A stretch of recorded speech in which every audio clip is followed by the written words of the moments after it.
So I should continue the Linux Privesk, though this is a bit like, it's a bit slow. But I still want to do it all. And the reason it's slow is because, I guess because I know most of it. So, but I think this one is not as long at all. Some of them were real long. So I think this one is okay. Yeah. So we can start it. And we'll get started. I'm starting my VM.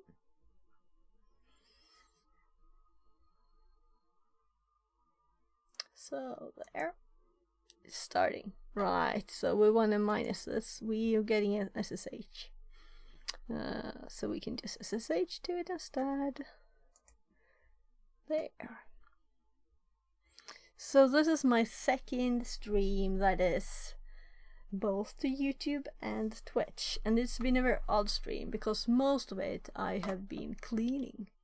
I also set up a few YouTube things in StreamerBot, but all that I could really find that was useful is chat message and new subscribers. So if someone sends now a chat message in YouTube, it will be sent to Twitch chat so that I will know it and hear it in the TTS, you know. That's about it, and I don't think this one works really. So if someone were to test it and sub in to the YouTube live channel, we can see if it works or not. So I know that Theo said he ran away, but I'll still say thank you very much for the raid. Anyway, I want to say it anyway. So let me see here. My keyboard is below the... I couldn't move it because the rotors were under it. Or rather, it was under the rotors. And there was a pile of them. So... there. So let's log in here. Yeah, and it was a good thing you raided, because I might have been like... Oh. So?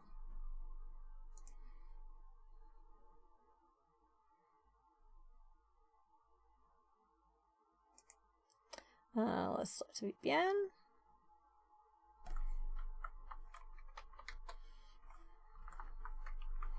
Because I might have just continued cleaning. I will do that too, but now let's do this when you raid it, right? And also I need to, well, I don't die if the streak is lost, but it's just a tiny bit extra motivation to practice everyday stuff, you know? So we will SSH. So we'll probably use this, and we'll see. So our IP is up here, and we have Karen. Password 1. Right, let's actually remove the desktop for now. So there is a redeem. There is a redeem to use the robot, and if you do it, I will connect it. But it's been cleaned away, the cable, so that's why I'm not just starting it. So, sweaty now after all the cleaning. Also, do I have? Yeah, I could put my foot on this one a tiny bit. Right, also the light. Let's turn the other way. So there. So we saw what we were doing over there. So let's SSH, and we have a new IP that I copied, and then we have a new machine, and we have the password 1. There.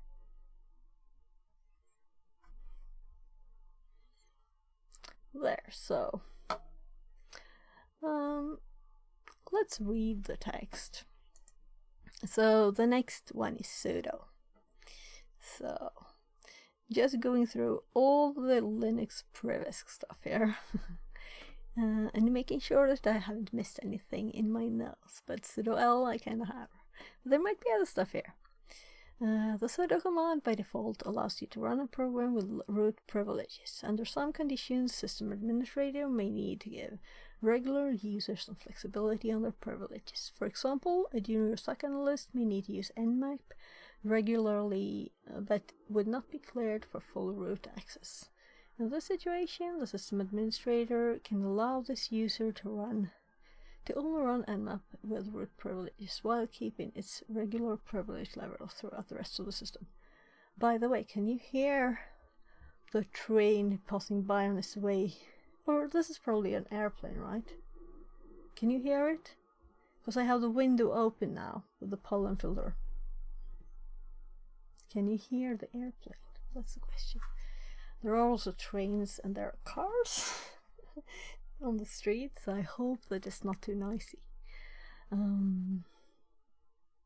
So, any user can check its current situation related to root privileges using the sudo L command. Ivan says. Thank you, Ivan. It's okay.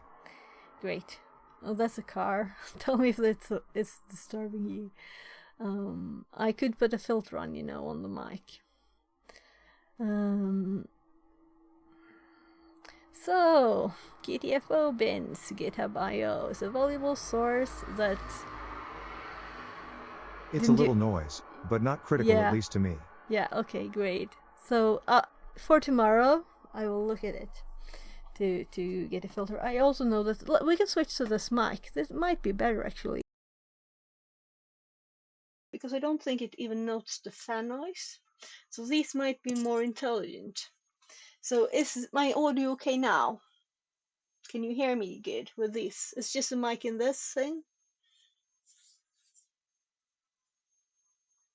So is this better? Yes.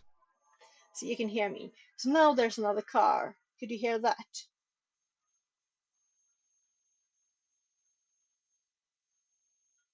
It wasn't as noisy as the last car though. We'll see. Because this one, the fan, it didn't detect the fan at all on the movie, the thing here. Let's see. So here. Yes, it's better. Good. Because when I put the fan on, I can do it right now.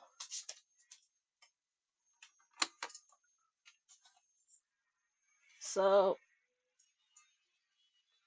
you can see this one.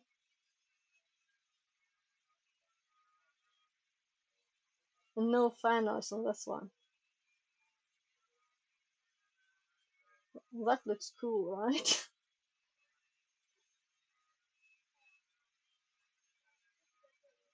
Just by itself.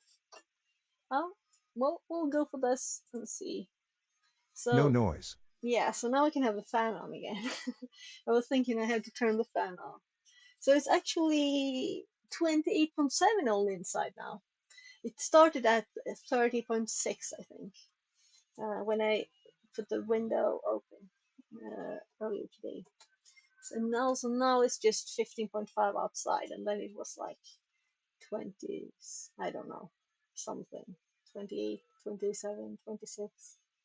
I don't remember at all. Let's continue. So,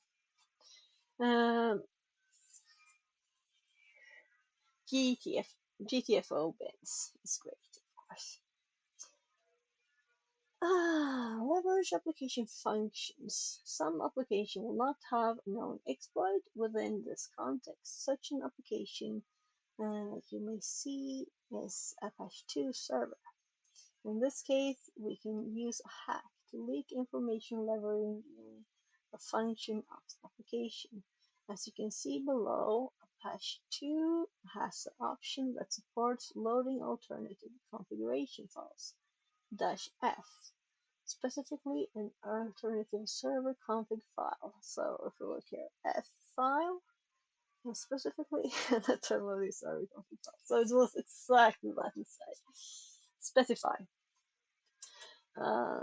Yeah, so should I have clicked here and looked for Apache 2 maybe, right?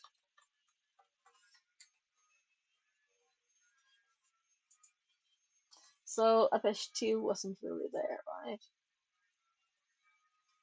So um,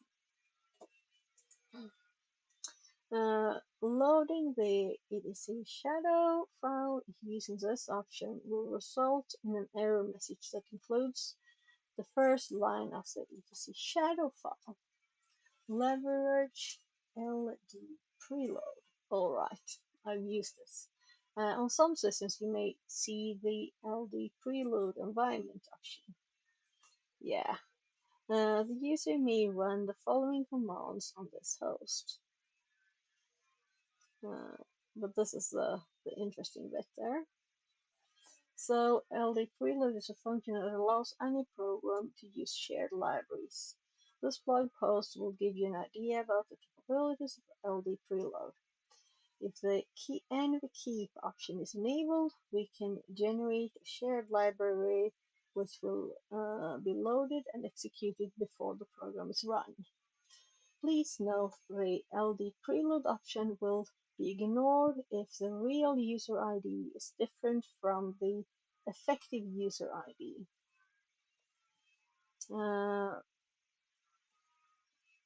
The steps of this privilege escalation vector can be summarized as follows. Check for LD preload with the key envkeep option. Envkeep plus equals to LD preload. Write a simple C code compiled as a share object SO extension file. And I have instructions for this in my notes that are public. Run the program with server rights and the LD preload option pointing to our SO file.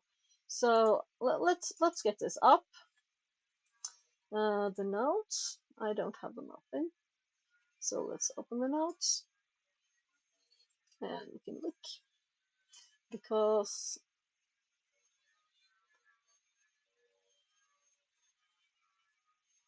let's look at sudo. So Linux, now let's look at sudo.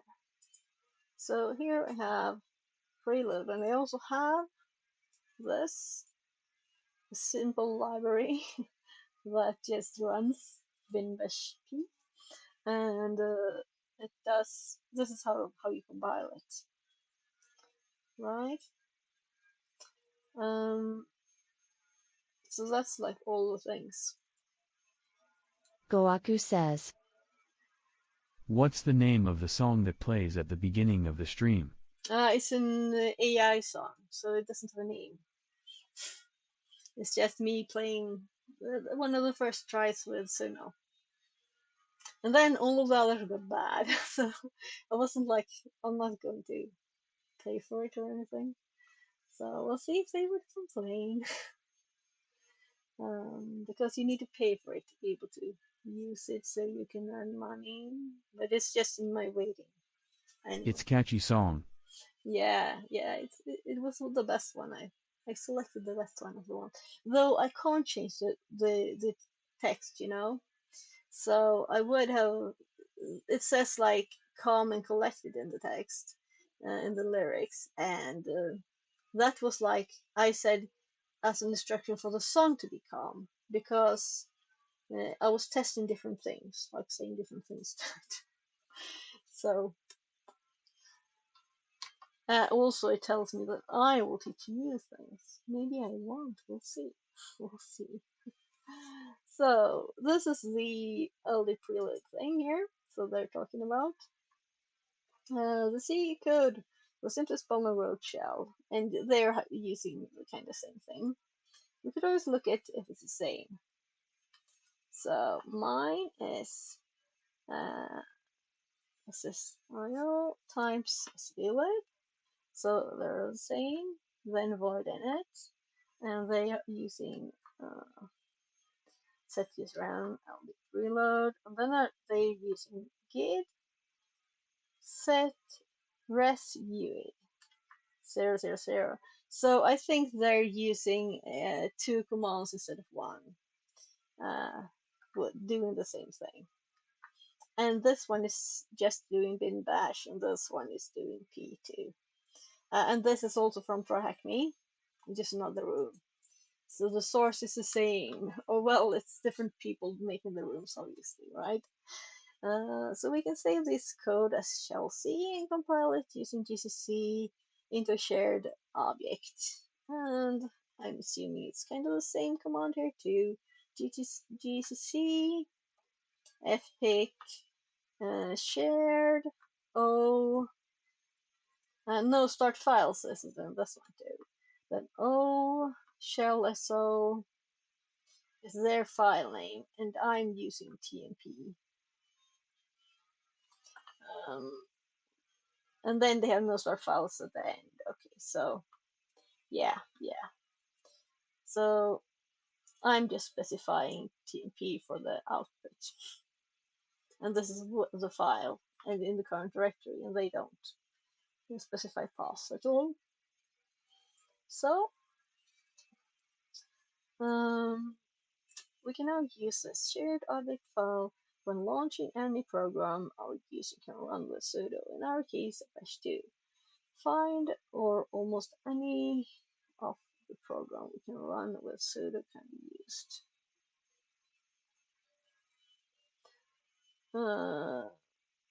We need to run the program by specifying the LD preload option as follows.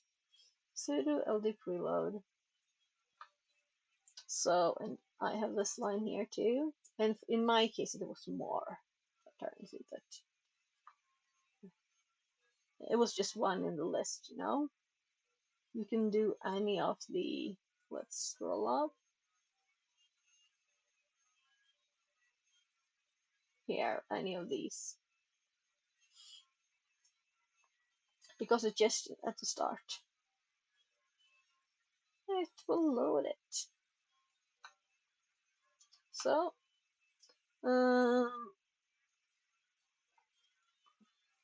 this will result in a shell spawn with root privileges. And probably some error messages afterwards. How many programs can the user can run on the target system? So, right, so now we're going to actually test this here. So, for the first time ever, we run sudo L because we never have before, right? No, but it's good. It's so good to go through it all, and I might not have had this one, you know. And it is 3. That is the answer. So let's do 3. And we have 33 days to week. Only 57 days away from that. What was the content of the flag2txt file? What is the content? How would you use nmap to spawn a root shell if your user had sudo write some nmap? What is the hash of Frank's password? So it's a few questions that require us to actually think. So let's first look if we can make ourselves root, because I assume that the flag2 file is not accessible to us. And we also have the funniest shell here. As you can see, it's very basic, though we're SSHing. So we could just search for this flag, but I would assume that we need root. So let's do the root thing. And I'm going to use the one that I have in my notes to test that it works in this case too. So I know that if we need, make more things, more notes. So let's look at the notes there. So let's copy code for the file. And maybe we should hop to like our home directory or something, since we're actually logged in as SSH with SSH. So, but let's go to TMP. Typing on the wrong machine, so I actually removed all of it. I undid it. So, my fingers do the LSLA all the time, so let's let them do it. So, right. We have SSH. I'm thinking we might have nano. So let's do preload.c and see. Yes, we can do nano. Problem with history file. So we can just save it there simply. We don't have to mess about. I have workarounds if we can only use the rush command line too. Then we use this file name. So we can just do this in this directory. Copy. So let's paste it. And I did actually do it again, not switch over. So, and GCC is not found. So, on this one, we have learned how to find GCC by doing, let's look up my notes. So I have this in my start here for Linux, and here. StareDK says, I think there's an easier way. Okay, sure. You can give me tips. This is not a box, so I don't mind tips. So cat. I'm just looking here because I'm trying to use what we learned in this room, and trying to think what could they have wanted. So we have GCC, as I thought we did.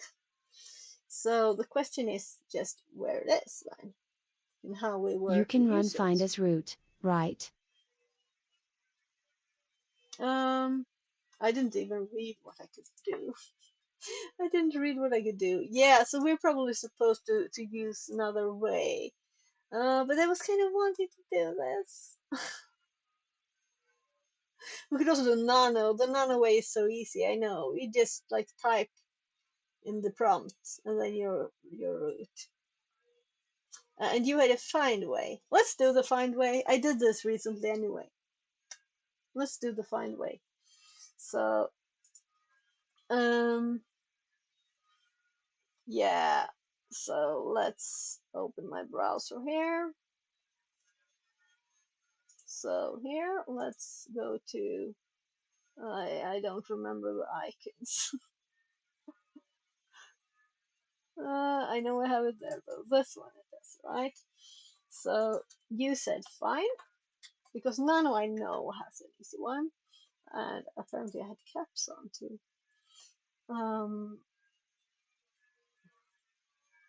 So sudo find.exec, okay.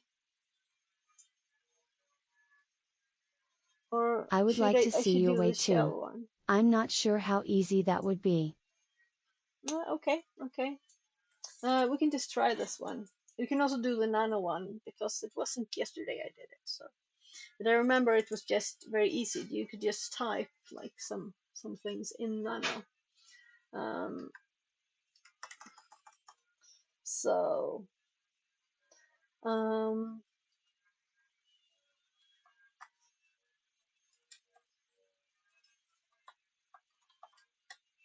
still carrying. So that didn't work like this at least. Can be used to break out from restricted environments by spawning an interactive system shell. So this is a normal SSH we're in, but I think that will still count, right? So was the same one sudo find? Yeah, we need to sudo it. Of course we need to. So that's the problem. I didn't sudo, and then I did run it just as me, meaning we were still me, meaning Karen, not me. So now we should have root. Yeah. So we're root now. Goaku says, Fixit 42 Yeah. Wave Fixit 42 Loves Hi, Fixit 42 Goiku. Driscrypto Fixit 42 Like. Welcome back. So we're not wanting root in one way. We want root in as many ways and experiment as much as you can. So let's just see, was there a question here on this? how would you use nmat to spawn a root tree? So we need to try nmat 2 later. I've done that too later, or earlier. But yeah, and what is the hash of Frank's password? This is we could just. Should we look at it now?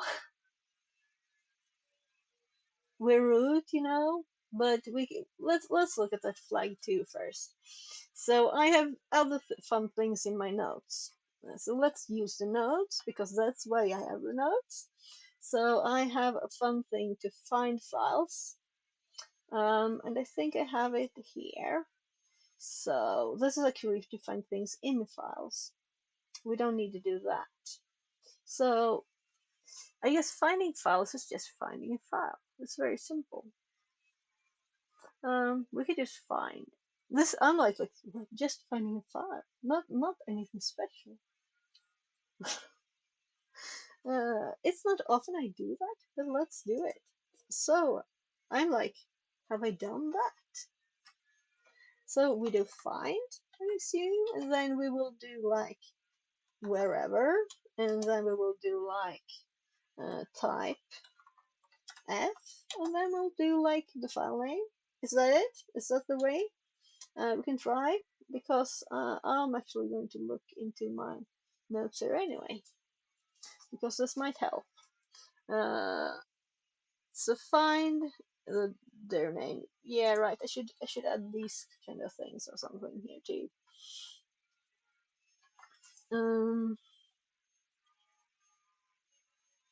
So yeah, I think it's on the end there, right? So that's probably how find works. Basic find. I'm making two complex things. So I was going to check the file name. That's why I popped over there. It's flag 2. Tell me if I'm wrong. Is this not the way to find? Oh, I'm typing in the wrong place. Flag2.txt. Yeah, so this is not right. So paths must proceed. Let's do find. Find. How? Well, let's get the basic syntax here because apparently this is embarrassing, right? Find path expression. So should I like do? Is that better? And I can't arrow. This is the oldest SSH I've ever had. Fun to use arrows or anything. So well, we could just as well type this. Well, I'm actually going to copy this to the other screen into the field where the answer is supposed to be, and I'm going to put them there, and I'm going to paste it back here and see. No Fixerbot says, help. YouTube message from Not Liver. What are you doing? Welcome in. We're practicing here on TryHackMe right now, so I didn't change the stream title. But I've continued, but I added the two things I found from YouTube to streamer about. So if you have any tips for more things, because I'm new to YouTube, so as a streamer that is, I'm used to Twitch, not YouTube. So we moved on, and we're currently practicing Linux privilege escalation. So we're in different ways getting root on this test machine that we started here, a virtual machine. So that's what we're doing. And right now we were just looking at getting this flag here. And this is not the syntax for find. So let's just look at the common places first because I feel very stupid now. I could recursively and ls, right? So what if I else? Oh, I'm typing in the wrong place again.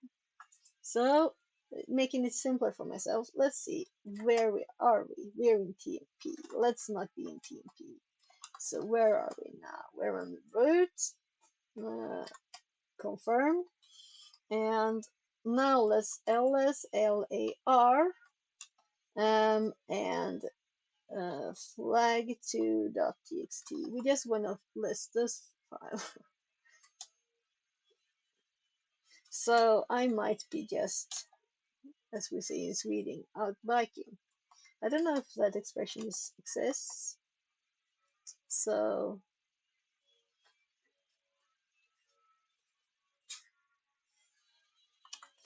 I had the impression that this flag was supposed to be in actually the user's home directory, because it's before it asks. Well, this is odd. We don't have Karen. Well, we have flag here. It's root. Well. So, did I spell it wrong or something? I'll have to look at that later. Yes, love. Inte just nu, gubben. Jag kan komma om en stund. Jag ska göra klart några saker först. Kan du be pappa om hjälp lite? Vad säger du? You want chicken nuggets? Var det du sa? Fråga pappa, gjorde inte han bättre än mig i alla fall? Pappa kommer åka bort i en vecka. Några dagar i en vecka faktiskt. Så gå och fråga pappa så du får prata lite med honom innan han åker också. Take it like. So I told him he can.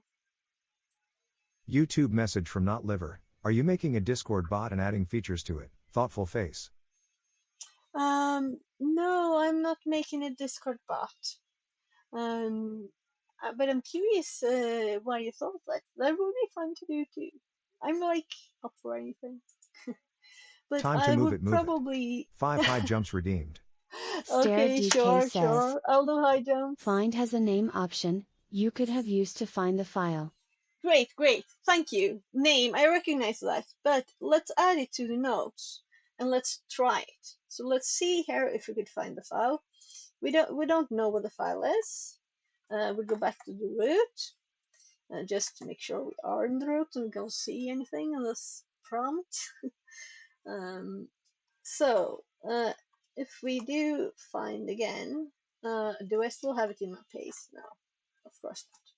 So let's do find in the root, all of it, all the tree of directories, and then we do type f, and then we do name, right?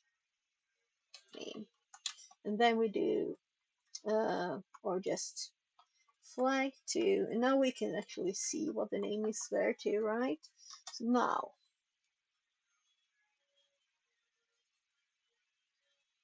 So now it's actually doing it. Good. Thank you. This is added right now to my notes. So I need to actually be on this screen to be able to tab. So let's add like here. Maybe I shouldn't have it in the start here, but I have all the most important things. And finding flag is one of the things. Finding files like flags, right? I have this for Windows, but I don't have it for Linux. This is like the only thing. So I'm just copying the text here. And we're going to paste it here, but within these. There. So this is obviously an example. And I can find a file and find too. This is, I mean, I should be able to write. I should be able to find a simple file. So thank you very much.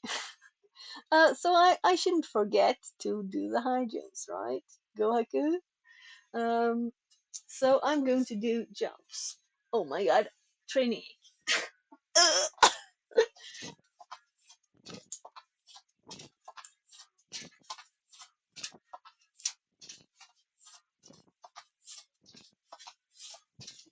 always doubling it, right? You always have to double it. So my body needed that. I felt when I was bending down that I have like training ache in my lower back from all the. I've been cleaning all day. I started before I started streaming. I cleaned all downstairs, all of it. Even like, yeah, well, lots anyway. So what we have left is we were going to try the nano way to get root, and let's exit here. Let's actually first see if there were anything else we needed to have the root first. So I'm thinking here,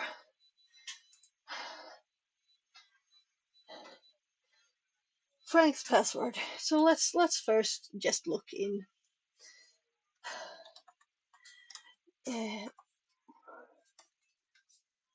Yes, gubben. Vill du något? The reason LSR flag2.txt didn't Vänta find lite. the file is that flag2.txt wasn't in the current directory. LSR, grep flag2.txt would have found it, but you would be able to see that path to the file, so that wouldn't help much. Yeah, I was thinking about that.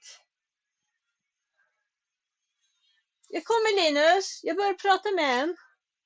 So my Wouldn't. Shire kid. So Flighter didn't find the file, wasn't in the current directory. Yeah, because I was in temp when I did that, right?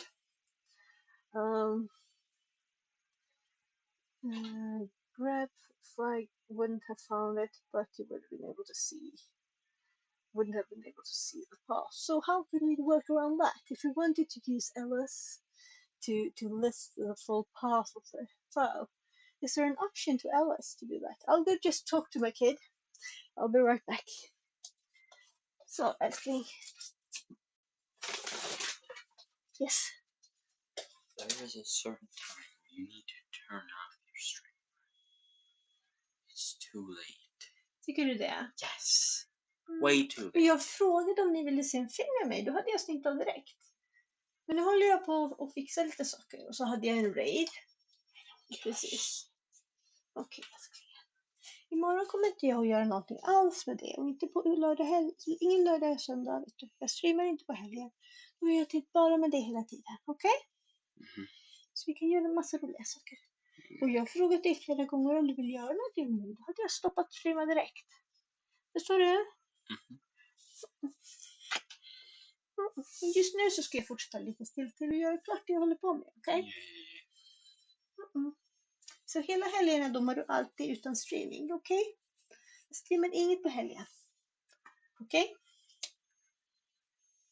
Och du kan alltid be mig att sluta om du vill göra något med mig. Yeah, that's what I do.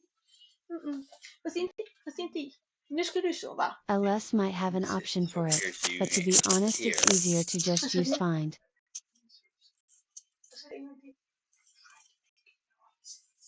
Jag förstår det. Knacka på dörren här om du tycker det är. Om du knackar inte så hör jag. Okej? Ska jag stänga dörren? Vill du ha något av mig just nu? Good night, Papa. Så gott, jag älskar dig.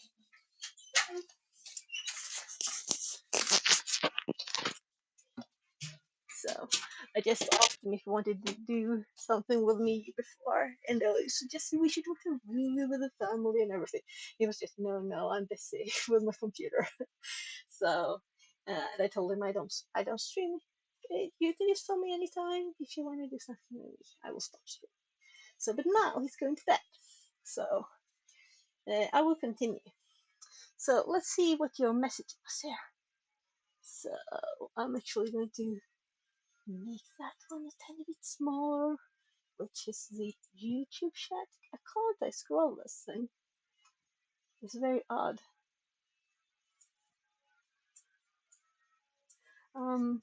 It's a bit buggy, really. So let's see. Alice might have an option for it, but to be honest, it's easier just to use find. Yeah, I just want to know all the ways. Let's say that for some reason you can use find, then it might be useful to use another command. Let's say they just broke find, just to be funny on the machine. You never know what people will do. So that's what I meant. But I won't look into it now. But maybe I should just make a note to myself that to see.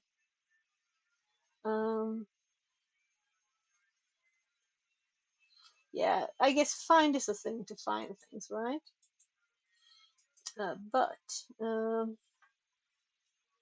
Ls show full path there. So I'll look at that later. So I was just going to, I just added a note to myself in Notepad. So I was just going to first list, if you see pass Land of Shadow. So see here we have Frank. So we can see Frank. I'm just like confused why they didn't have any home directories, So none of the Karen and Frank had any home directories. Why? So let's look at the etc. Shadow there. Yeah. And I have to type it all again because I can't arrow out and I can't use arrow buttons at all. I spelled etc wrong. And I was doing carefully with shadow so I didn't misspell it. So here we have Franks, and they don't want us to crack it or anything. They just want us to send it. So let's do that. So there. So let's paste it over here. And then we're going to look at nmap2. How would we use nmap to get a root shell? If your user, okay, we're not going to do it because we don't have it. We were just going to say how to do it. So sudo nmap, and then we will have to look at what nmap is. Maybe we should do the other one too. No. I can just look at here. I don't have to run it. Then we will continue with the next one. So this was much more fun than I thought. I thought it would be like the previous one that was very like. So sorry. Let me read this. To get a shell. Yeah, interactive. So I'm assuming interactive is the thing they mean because it was a short reply. Right, we have it over here. So sudo nmap interactive there. So let's do suid. And there are questions again. So we need to terminate the current one because we have a new flight 2 among other things. Come on. Yeah, and this also gives the cutest messages, but this one didn't do as a cute one as before. Let's see, do I have the other ones? No, I don't. Right, because I closed it down. But it was saying like the root of the administrator is going to shut down the computer. I was like traveling back in time to the 90s there. Actually, I can turn off the fan now. It's not that warm anymore. I have 28.2 only in here. So we have to start it. Let's start a new one. And I'm going to SSH instead of this. So we will get that IP. Let's start reading while we wait. Much of Linux privilege controls rely on controlling the user and the file's interactions. This is done with permissions. By now, you know that files can have read, write, and execute permissions. These are given to users within their privilege levels. This changes with SUID, set user identification, and SGID, set group identification. With changes with. These allow files to be executed with the permission level of the file owner or the group owner, respectively. You will notice these files have an S bit set, showing their special permission level. So we can see them here, the S bits. For this is SUID. Yeah, and they use the number kind of listing it. Right, so do I even have the number one for SUIDs? Let's actually look in the notes. It could be nice to have both, though I have a full long explanation here somewhere. Here, I think. Yeah, I have a long, full explanation, I think. So, yeah, here were the 400 or 4,000. So was it the 4,000 here? Yeah, they only have 0 before it. I thought it was only 4 digits.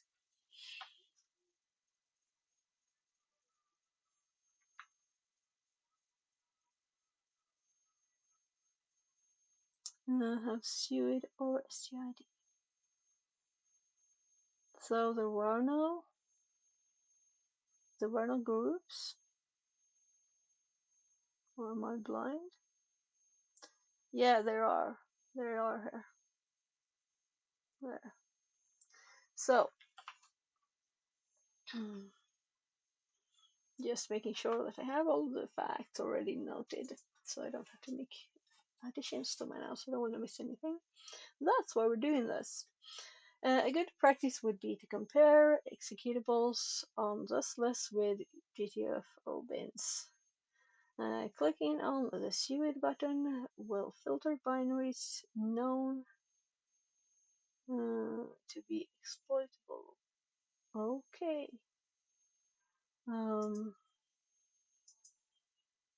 Right. So we get all the SUID ones if we click the SUID button. That's good. So plus SUID.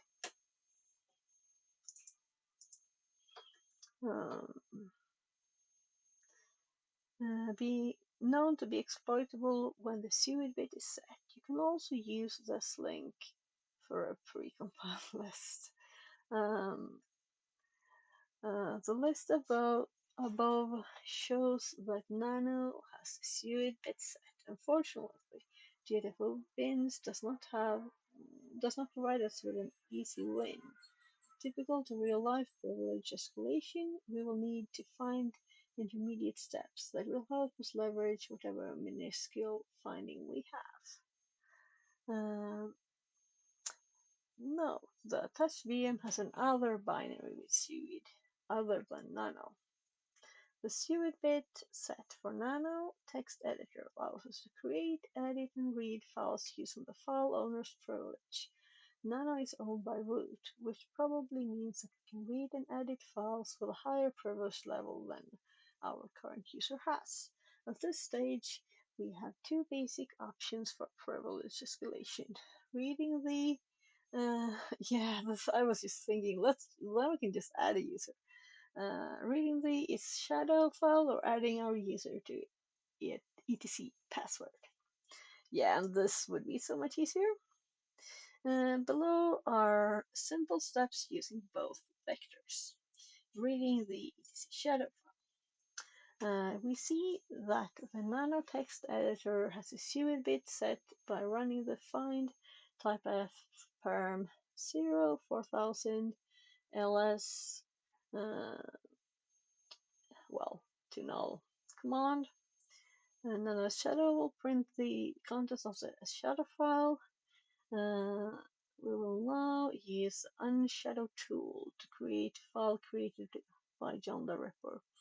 To achieve this, Unshadow needs to, it needs both files. The Unshadow tools usage can be seen below. And I think it's just, it just puts the credentials into the passwd file here, I think. I looked at that. With the correct word list. So let's make sure I have notes on Unshadow. I'm kind of sure I have, but I don't want to take any chances on missing stuff. So Unshadow. So Unshadow has its own file.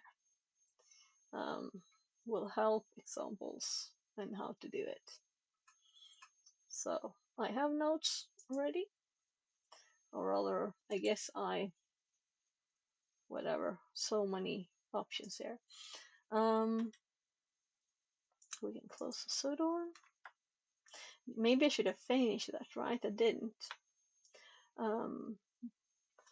So I'll just quick bathroom break. I'll leave it there.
Oh my! So, so my kid asked me to close the door, and I did. And now when I do it, it just closes by itself because we have two windows open. So apparently the air comes in here and goes out. So let's continue. So with the correct word list and a little luck, John the Ripper can return one or several passwords as new clear text. For more detailed room on John the Ripper, you can visit. Yeah, and I'm sure I've done that. The other option would be to add a new user that has root privileges. This would help us circumvent the tedious process of password cracking. Below is an easy way to do this. We will need the hash value of the password we want the new user to have. This can be quickly done using the OpenSSL tool on Linux.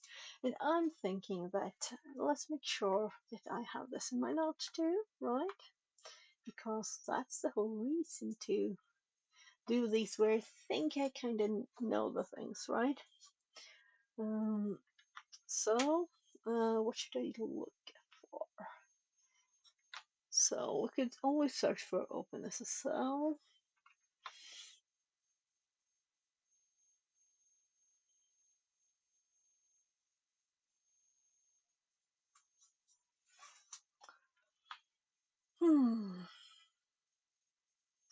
So adding password. And is it copy the roots line? Oh, right. Press it to the root and you with. So maybe we don't need the whole thing that they have. Maybe we do, because theirs is more complicated. Password. They have a salt too. So I guess that's why. What is -1? I'm curious. -1 salt. So let's try the way that I have in my notes, right? So seriously, my legs, I need to sit. I need to sit, meaning I need to move a few things because I switched here kind of quickly. So that should be enough. Well, let's lower the desk.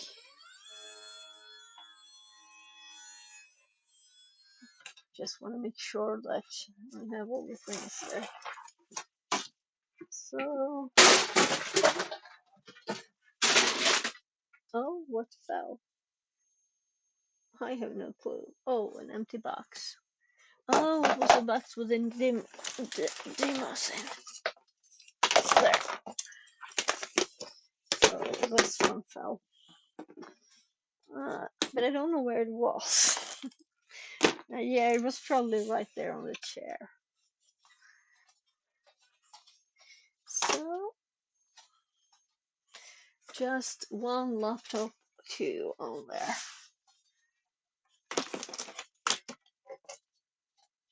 There.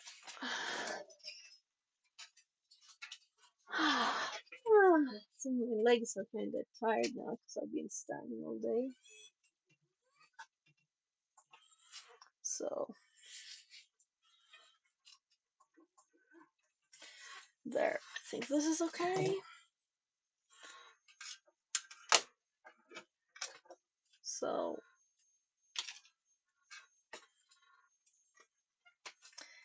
let's continue. So I have no noise. I'm going to test and switch back to the other mic for a bit. So we'll see here.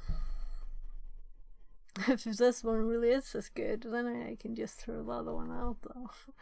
But these will probably break sometime. You know, you drop them in the floor or something. So this is very, very simple. Theirs was with the salt and the -1. So we will need to connect to the new box, of course. We haven't done that yet. So we have the Karen. I'm sure we have Till the Karen about OpenSol again. password. Guess I no longer have to write a small Perl one-liner to hash a password. Moplol.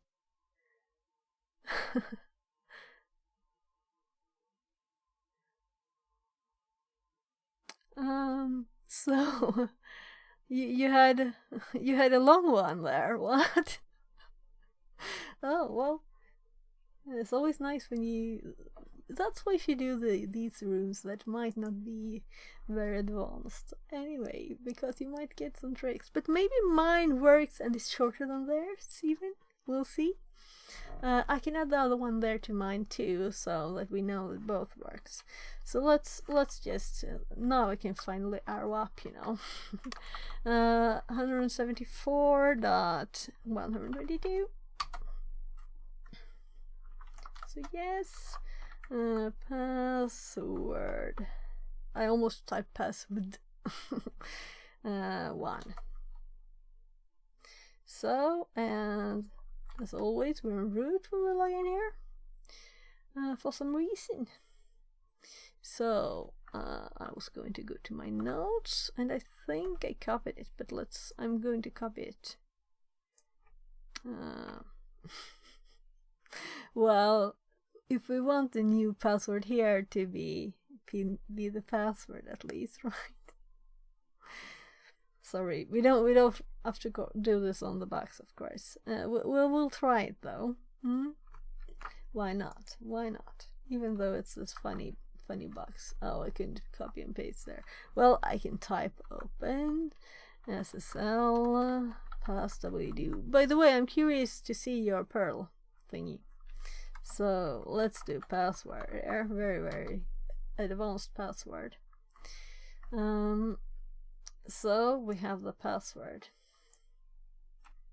There, I copied it. I'm going to put it in Notepad just to be sure I don't lose it from stupidity, like copying something else. There. And now we don't have nano on this one, right? So we couldn't actually test this because it said. So we can't test it on this machine then.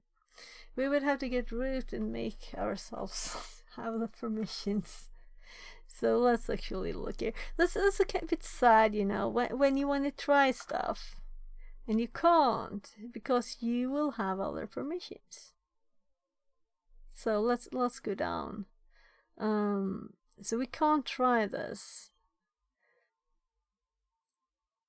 Or let's see, what was actually the thing I was doing? Yeah. So we have totally different things. Where were I actually? So I wanted to try it and I couldn't. It's just we'll have to live with that. I wanted to see if mine worked as well as theirs, and this is of course. We see one here, THM, the one and the salt THM. Right? Perl E print crypt password, $1 $salt $n is the same as just doing OpenSL password -1 salt password. Yeah, same output. So sometimes you may have Perl and you might not have OpenSSL. Right? It might happen. So let's copy it. And put it in the notes. Thank you. And I'm going to also put the other ones. So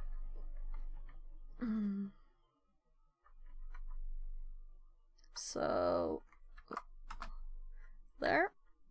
And then we're going to add the TryHackMe rooms suggestion. Here. No, this is an image. So I will have to type it. Well, that was very thankful that you already did that for me.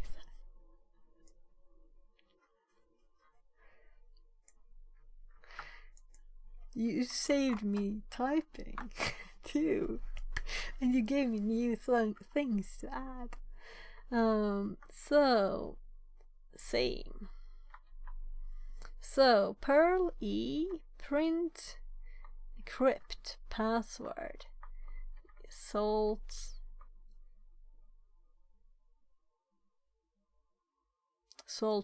yeah, so this is the salt. So it will understand the string then and use the salt when crypting it, right? It will have to be that, and the print just to print it so we can see it.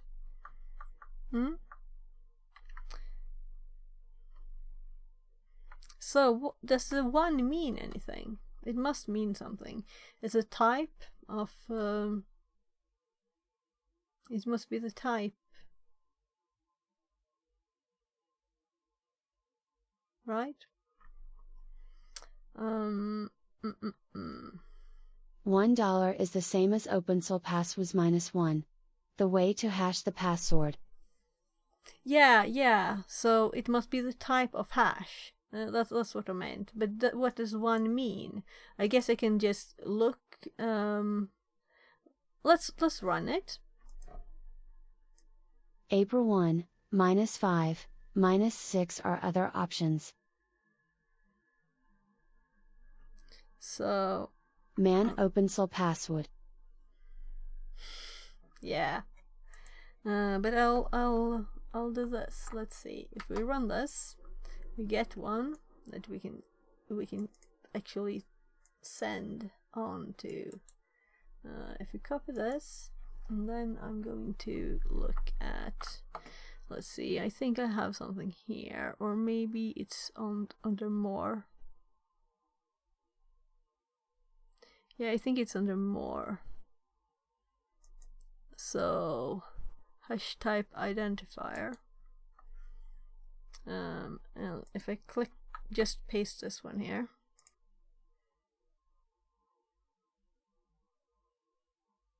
So crypt MD5, types of MD5 simply. MD5 crypt, MD5 Unix, Cisco IS. Well, so it's just saying it's MD5 then, right? So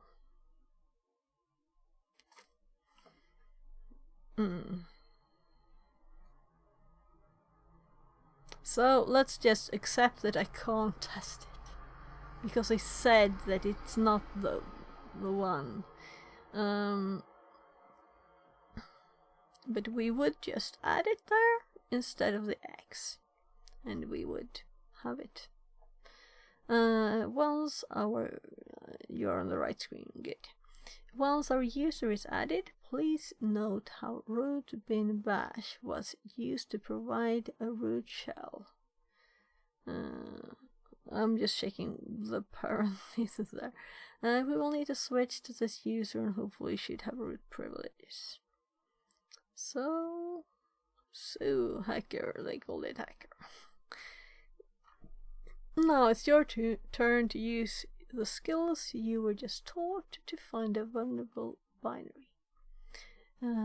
Which user shares the name of a great comic book writer?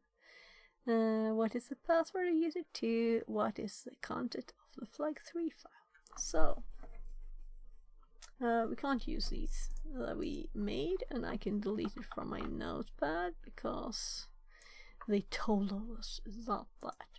Actually, let's go to my start here, and let's take my one to find these there, and this one lists them with the full name and permissions nicely.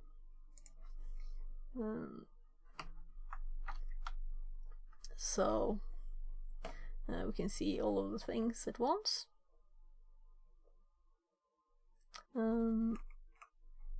This is a lot though, and I'll have to look at a million of these to recognize what's actually the good stuff, right? So we have a lot of these thingies.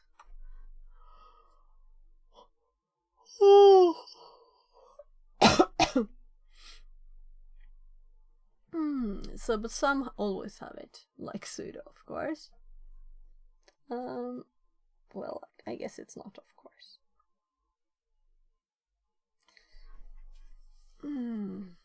This is not very easy. This is kind of hard to know what ones are actually usually always there. And I think I have a list though. Let's just scroll mine up here so I can actually see the YouTube again. I'm trying to split them evenly here between both chats so I can see both. So let's take its hint and look at this list and compare the two lists. So I'm just, oh my goodness.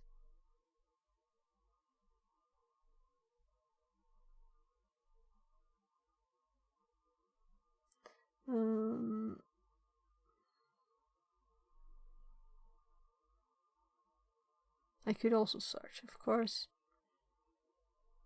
but I think this is quicker.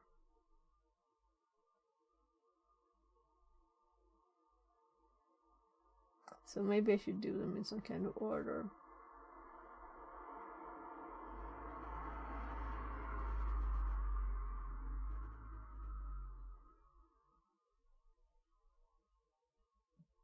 Oh, I'm far into the other page, that's why it's hopping around.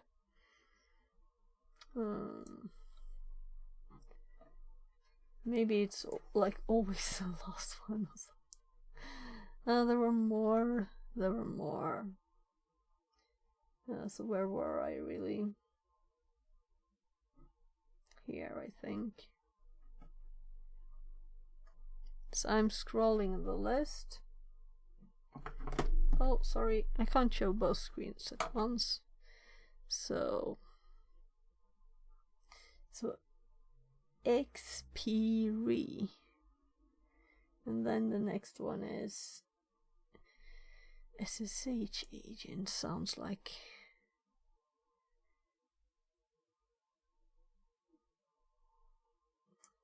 So SSH agent is there. So let's see if there are anything else. So this is good to know. And maybe this is the list I need to remember, not what's usually there. But also there can always be something, you know. The always there are more unlikely to be vulnerable.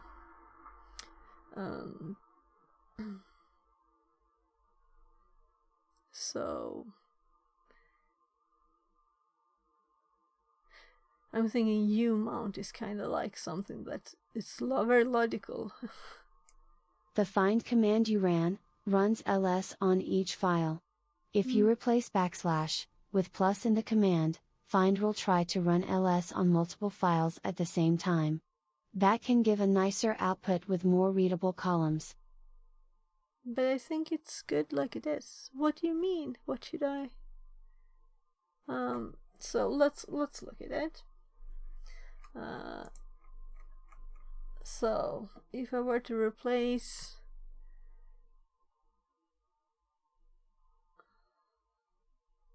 this with plus, okay, let's do it. We can't change this one because, you know, I can't edit there. But let's actually copy it in my notes here. I'm just making a same line again, and I'm changing it to plus. So yeah, we're adding them to a list instead and then doing it, or what? Sounds like that, but I don't really understand it. So it says stream duration 4 hours, so I think my bot flipped out because it's 10 hours and 47 minutes. My bot kinda stopped counting, right? I'll have to look at that.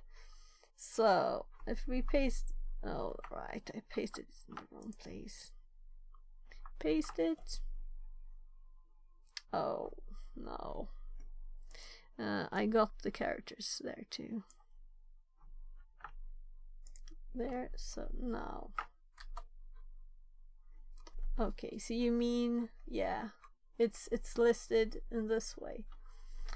So I think I actually prefer the other one, because now we have lots of space here and we might miss of the names. I don't know, someone else might think this is not good. But maybe it's if you're looking for something here or something, maybe this is easier to read. If I were looking for a size, for example, this would be easier to read. Or a certain user. But for the paths, it's better to have as short as possible. So they may not be like truncated. So both are good for different things, right? So I'm definitely adding it to my notes at once. It's good. It's already in here, but let's also add it to my sudo. So did I not? What did I do? It was sudo, of course. So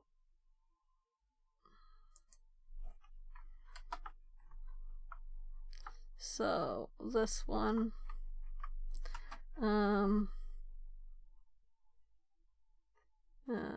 columns.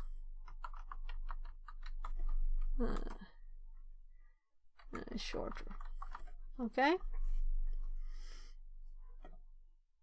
ls can sort by size or last modified date. It can, of course, only do that if it is listening more than one file, hence the plus instead of backslash. Yeah. Yeah, so the reason is I like this one kind of more is because of the length there, because these paths are not too long, but it might, it's kind of close. These wouldn't wrap, would they? That would just be cut off. And also, that's a good question for you, because you're so knowledgeable. If I were to do, when I do like PS commands, so I have a few in my start here.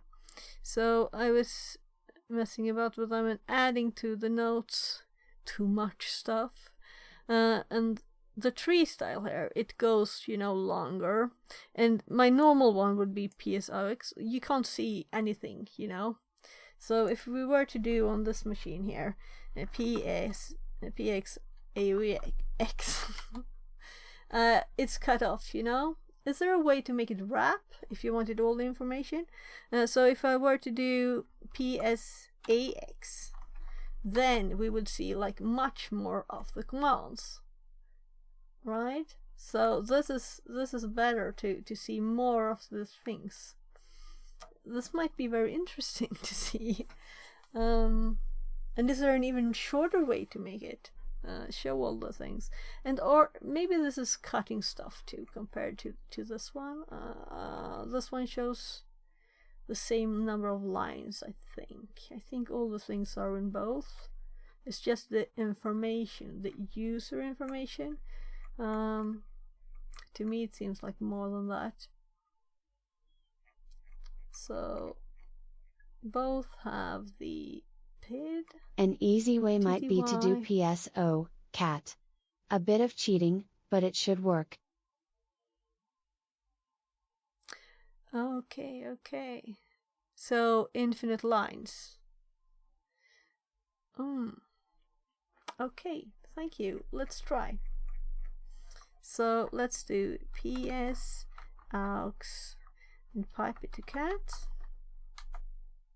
And then we have infinite lines.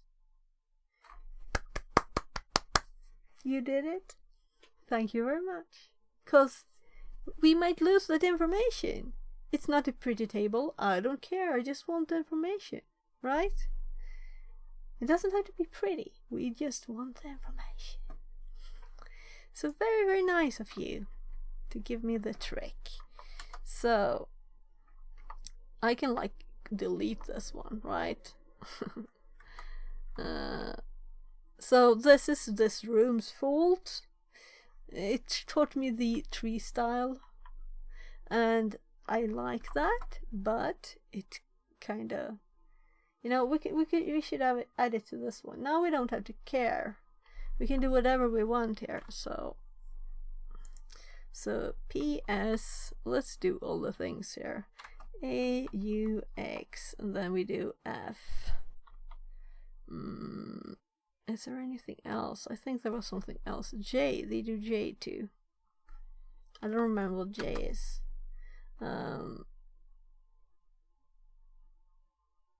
Yeah. Let's do it without that one. PSAUX F, and it would look like this without the thingy. They go even deeper, and the paths will be shorter. Here, so I have to type it every time. AUXF, because I like the F thing. It's just that I see even less, Right, we could just pipe cat. So now we won't miss stuff because we have lots of info. Me like. Doesn't arrow up work? No. This is SSH. The worst I've ever seen. Arrow up doesn't work. Nothing works. I can't edit strings. But it's SSH. Well, it's that way. We're done with this room soon. I'm going to add this one to my notes here. So PSAUXF, and pipe it to cat. Can see all the things. Then we do. It should thanks. STD error. There? You got my thanks in the file. What does echo dollar term say? Well, this is... they want us to do this in split screen. Oh, right, I'm typing it in the wrong place. Arduku says, run bash, I think you are in sh or dash. Yeah, probably. We could just do bash. Yeah. So that's this one. So, right, no errors from the keys now. From the arrows. Thank you. This is a very good learning experience too, because this might have been a box, and it might have been able to get it better easily like this. So, this is just something that I will have to remember.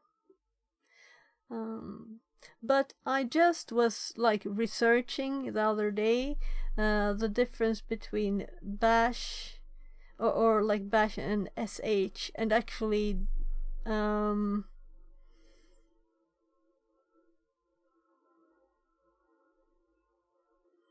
let's see if I have those notes, because I don't remember exactly. Was how adding it. Could I have added it here too? No. Because it was bash things.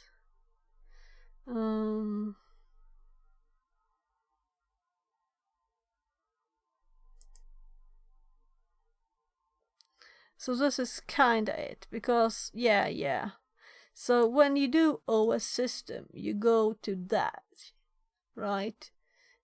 So it's I had to pipe it to bash to actually get it working, but not with this one. This is another one with base64. I had it with the arrows and things. Stare DK says, oh, right, the find command was using exec sh, wasn't it?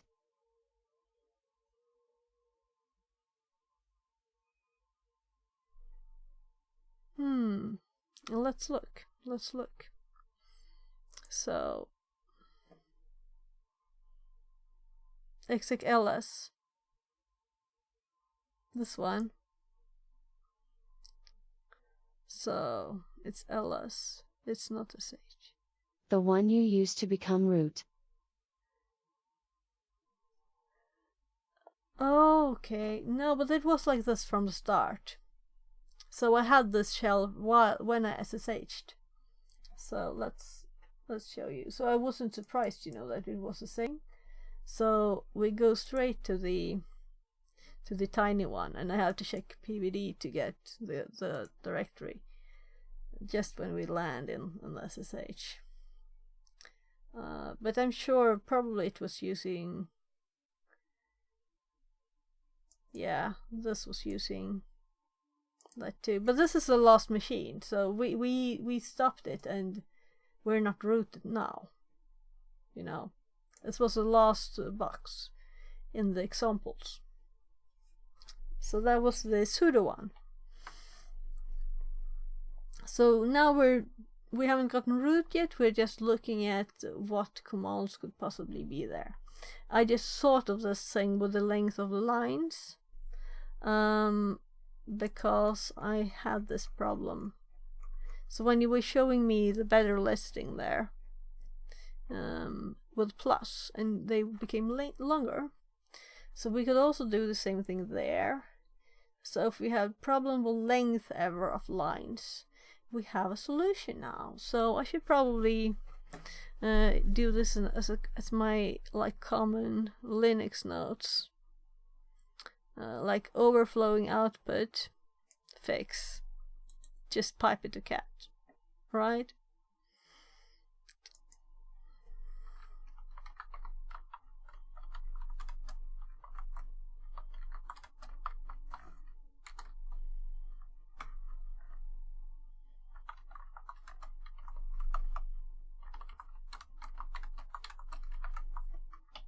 There.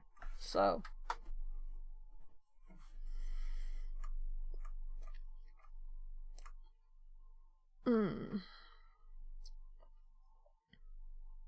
Now that I look at the PS output, I can see SH being spawned by SSH, so yeah, you're right, it's SH, not bash. Yeah. Yeah, so let's go back to the, let's see if we can find the other one I was looking for. Because it's very interesting that when you run in Python, so this is not the one I mean the one where you make a reverse shell by redirection.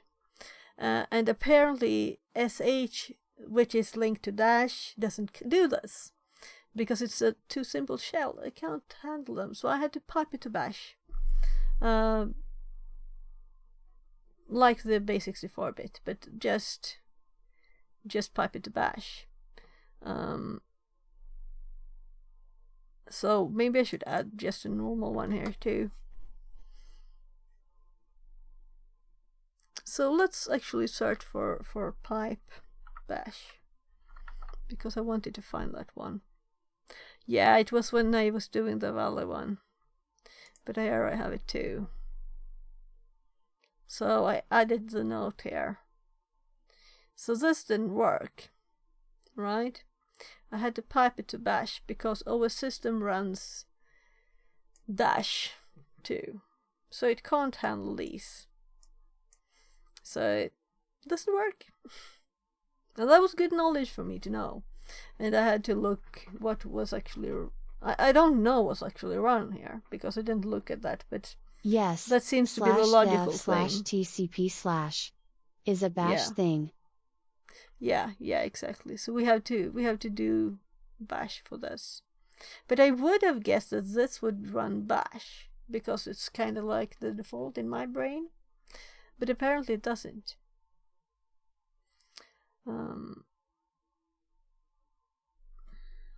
But let's actually add... Yeah, and here I just had test file first. So let's add this one to the other one I had. Here. So we don't have to base 64, maybe? We might just have to... Because someone else was actually like base 64 encoding this thing. But it helped just to do this. I was trying to testing things, you know.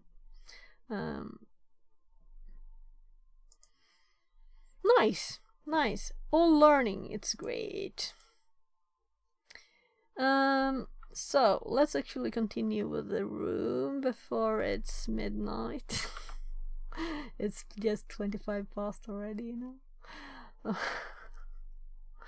So maybe I should be pleased with finding one that had one sudo. So sudo installed. Arduku says stairdk I think is ESH also. Yeah. The like advanced shells, but dash is so minimal that it can't do it. But I've seen differences between CSH and bash too.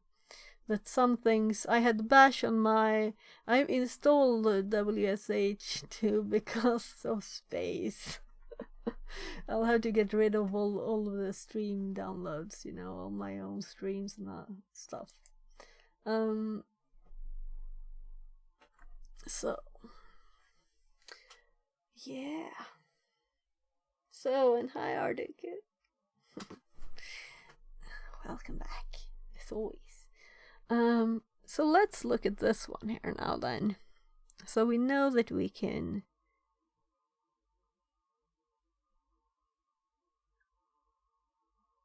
use SSH agent. So Stare DK says, so let's cool. try SSH I've never agent. used ZSH. Oh, it's the default in Kali, so that's what I used to. But I had to try a few things because I think a box, some string manipulation things are different. Let's finish this and then I will look at the notes again. So we're going bin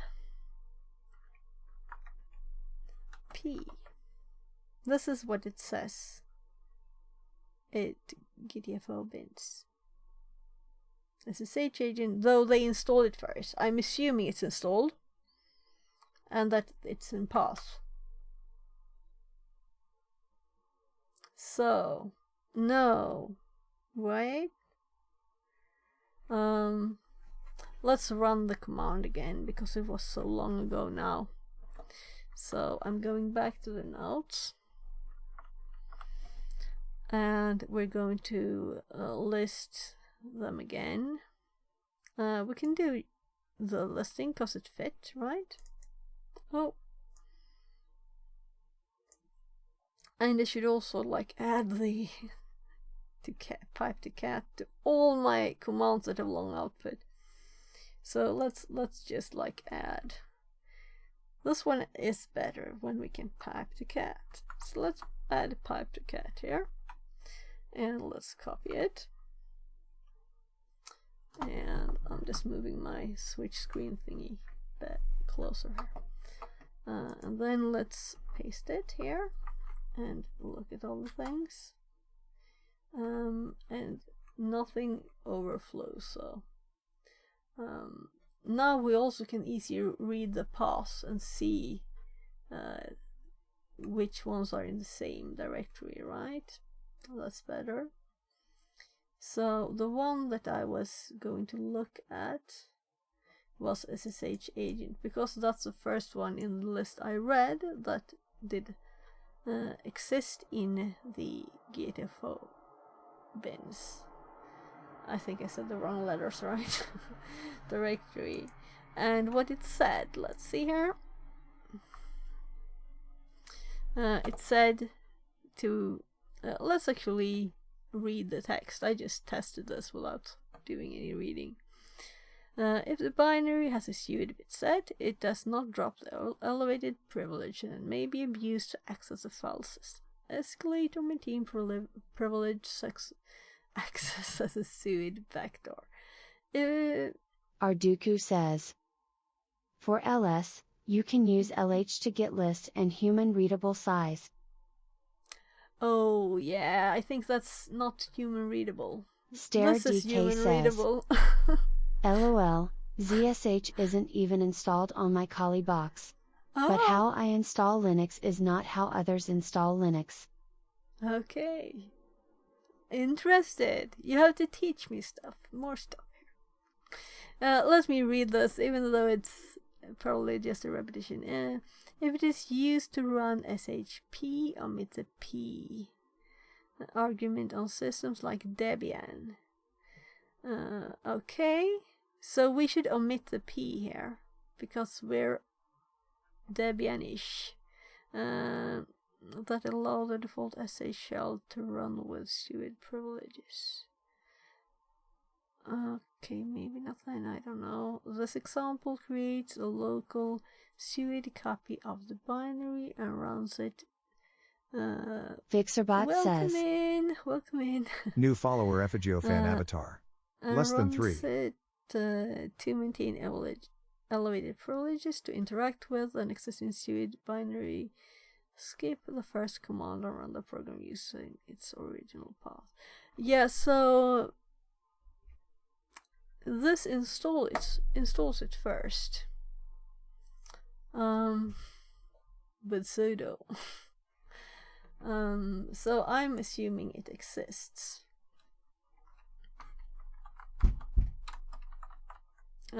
Kids knocking on the door. Yes, love. Okay.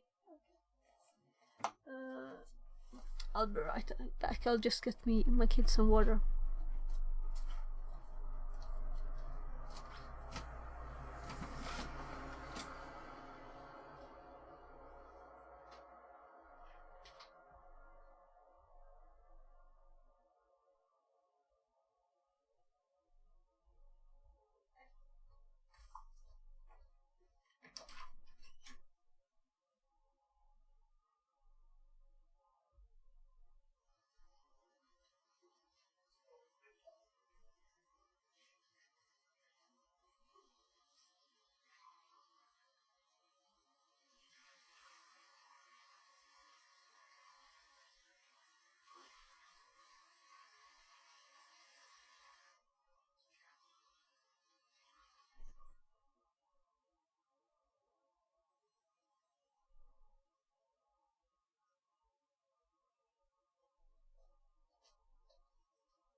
There.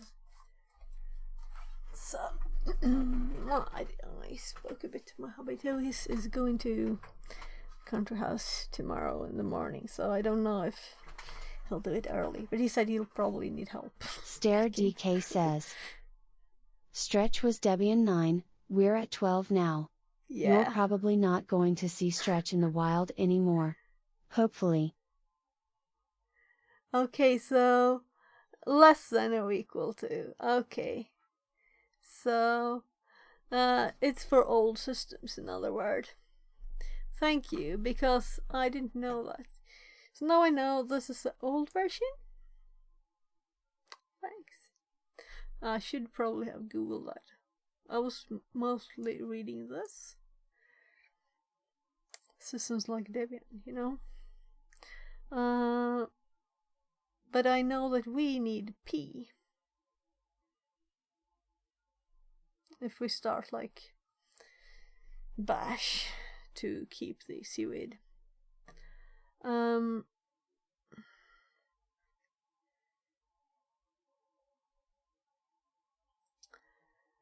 This might not be the intended way. There might be others that have something in here, but right, I was just typing the name SSH agent. So we have now the path of it. So we can just Fixerbot it says says run it with a path. New follower Stare Thank you for DK. thank Less you for than the 3.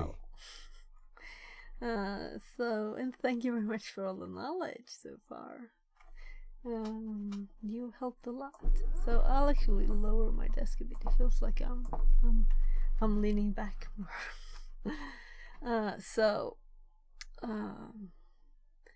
Right. So let's actually use the path as they're doing, even if it's the current directory. So if we do usr ben ssh agent, and I think what it said was we didn't have permission. So let's see, permission denied. So do you have any suggestions on this? Because I just typed this, but I didn't install it. So maybe this doesn't work on this one. But I don't really have experience enough to know when these should work or not. If we just go to the next one, if we should try anything else. And yeah, I don't think I've used SSH agent, so I don't know what it really is either. But apparently it says bin a lot on them. So what if we like add something there? Now I can arrow up. Thank you. That was nice. So Stare DK says, I don't use SSH agent. Okay, yeah. So let's just crazily do something like that. It didn't happen anything, right? Nothing happened. Because we're still carrying. Yeah. So what does SSH agent do? I'm trying to arrow up here. What did I do? Oh, I did still started bash. So we have to exit to be able to arrow up to this one. So let's actually ask this one for help. What on earth is this?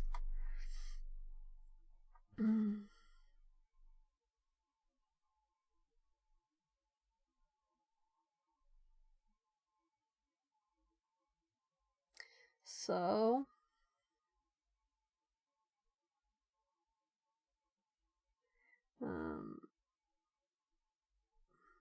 command arguments. So we were just trying to give it a command with this arguments. There are lots of options and thingies, but I still don't really know what it does. So wouldn't it be nice if all of the commands here in the list would have a simple this command does this, right? So you wouldn't have to Google it. Arduku says, man might tell more. Yeah, man would probably do that. And that's when I Google, when I face having to look at man stuff. I don't mind looking at texts on the terminal. I like that. But man is such a horrible way to have a like fake triad GUI. So I'm happy that we have the web now and don't have to use man anymore. But I can do it. I can do it if I have to. And usually what ends up... Look, I've actually looked at this. New SSH key and adding it. Yeah, I've used SSH agent. That's what you use to add your keys. Okay. Yeah. So I've added it with GitHub on my Kali laptop. I wanted to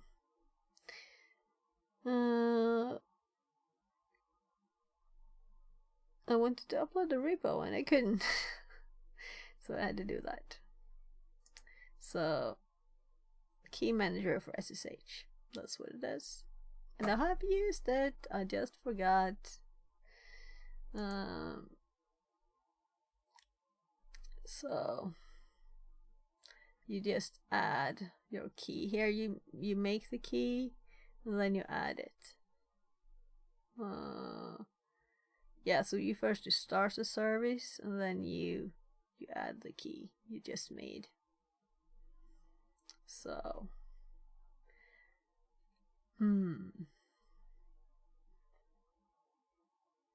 so this might mean that it running with higher permissions would be a normal thing, but it might not, because of that, mean that it cannot be exploited, right? Because it has something here. But it might be a normal thing for it to have suid. So let's see if we can find any other ones. So this is very slow, but I'm learning a lot, so is there any of these that you see like, oh, that one, we can use that one, I know, because I don't mind help on this. This is not a box, so I'm just scanning through the list. Stare DK says, man pages might be a better option than Google. Newer versions of a command might have new options. The man page usually comes with the command, so the options mentioned in the man page works on your version of the command. Google doesn't know which version you're using and might therefore show the wrong version of the man page. Yeah, but it's so annoying to read that I like pull my hair out. It's not worth it, you know? I'd rather Google 10 times than read a man page. I had to use him in the 90s, now I don't have to, I'm happy. But also, almost always I can get all the things I want from help, right? And now I was actually not remembering the command what it was, so that was the problem, not actually finding options or anything like that.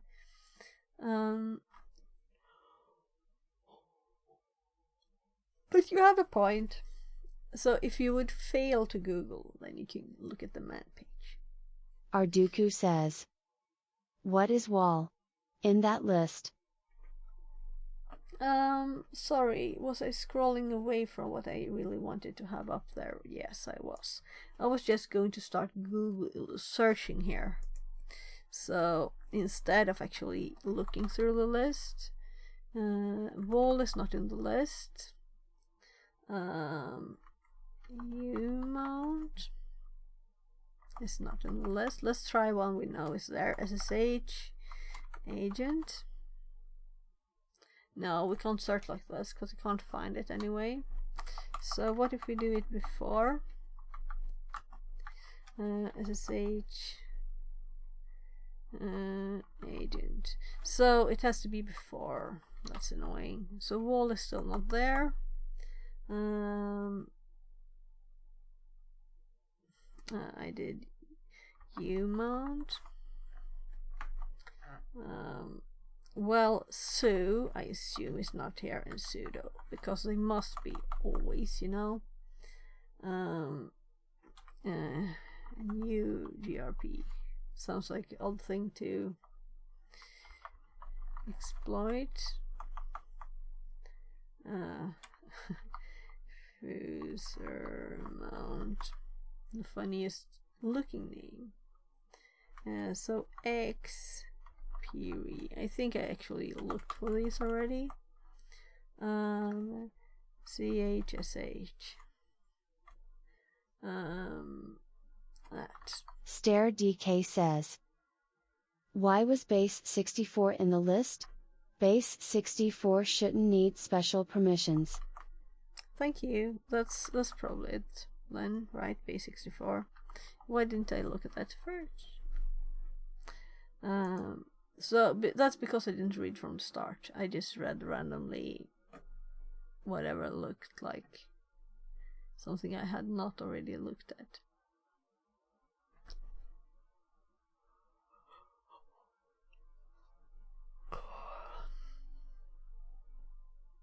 Okay. It's one of these.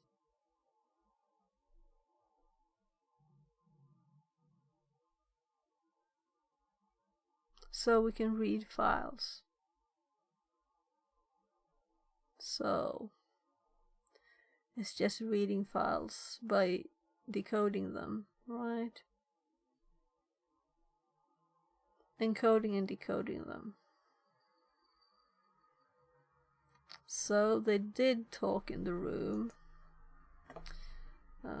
about, so we're supposed to look at the files, right?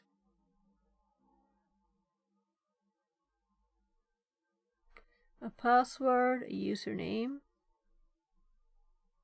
So this might just be supposed to not actually get root here. That might be it. Or we could use it to get root. Because they were talking about also adding users here, but also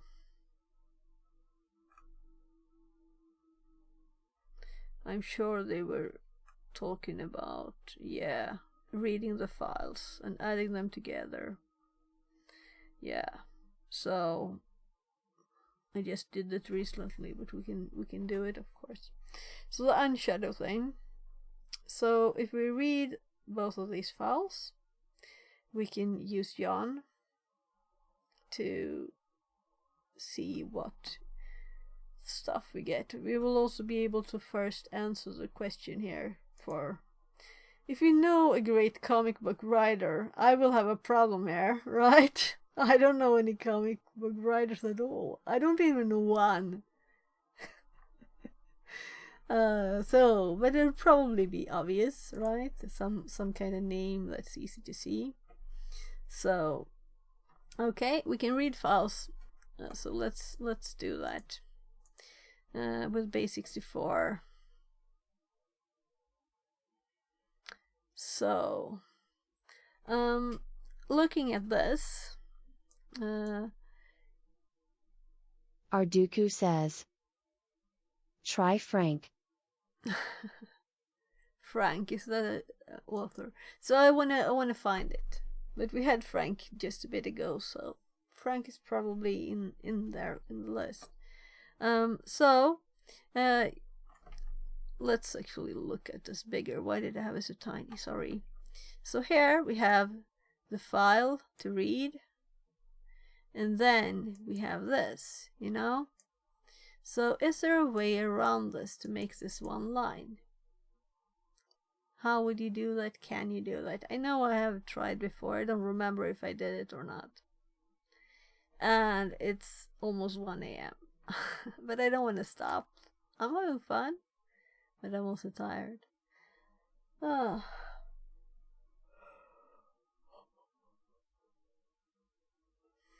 And also it's Friday, so even though I don't have to get up early in the tomorrow, I've kind of promised my kids not to stream. Base64 file to read, base64 decode. Yeah, so why are they not doing that here? That's the question. That's my question. Well, let's just type. Mop shrug. Yeah. Because I've seen funny things in this, and also very, very strange things, and very unclear things.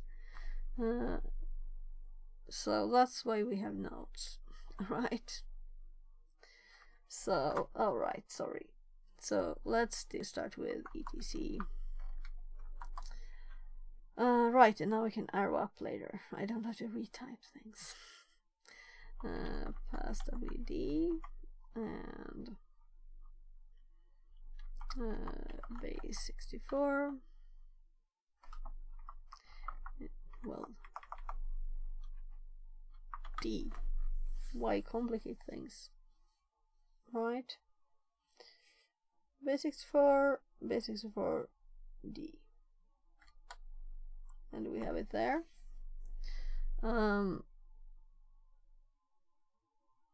This looks like a long name, right? Long name. and it seems to be the right length. So someone likes comics. Oh, so now we have a new day again here. So next, and they're trying to like help us on the way here.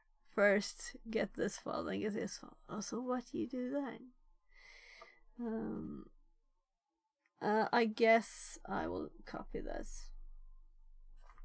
Let's copy this text and make a file. Although maybe we shouldn't have all of them here. Because, you know, but you never know, we never know. Let's not use Nano for pasting. Let's use mousepad. It's much easier. So save as. I guess we should actually. So I'm trying to be friends with this, but graphical in Linux is not my thing. How do I even find the directory? If I type it, will it find it there? And then I can I make a new directory now? I can't, right? Now it's in there. So let's call this one then Lin Prevesk. Esk. And now I'm in here, and let's call this passwd. There. Let's go back here, and let's do shadow.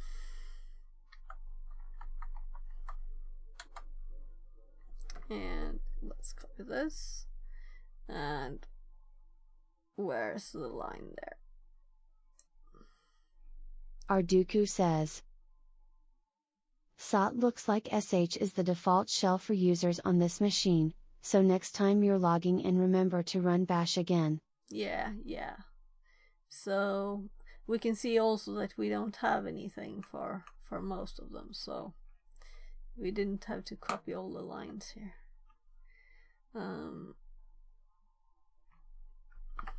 But let's just leave it as it is, and let's John do yeah. So we're not doing a thing. We're just pasting the stuff and saving it as shadow. And let's open a new tab and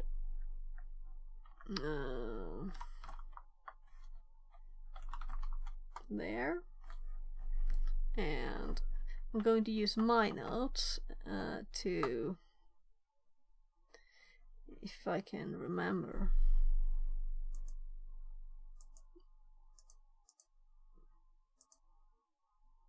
No, we were looking at that, not at. So if I'm just thinking, where is it? So I do have a like cracking brute force stuff. So this is where it should be, right?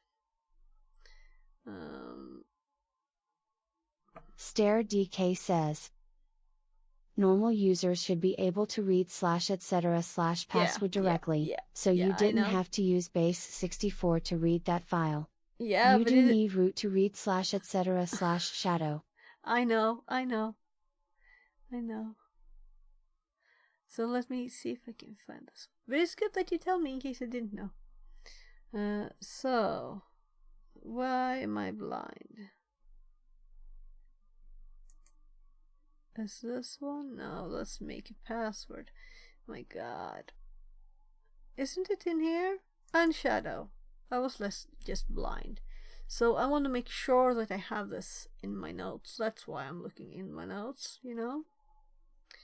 So this is what I used before. And I have different names. But this is just just a basic thing.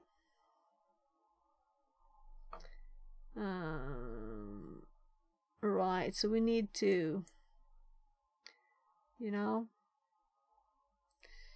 let's learn it again to repeat. So shadow, and it's still in the memory here. So let's actually see what happens if we do this. Why did I give them so long names last time? So it gives us the list. So we have to forward it to pause. Sha. Very lots, many S's. And then we John it. So John, and this is the one, so I'm not going to type it.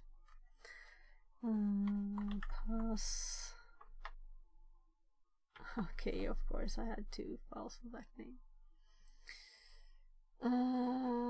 Yeah. And there were like 3, right?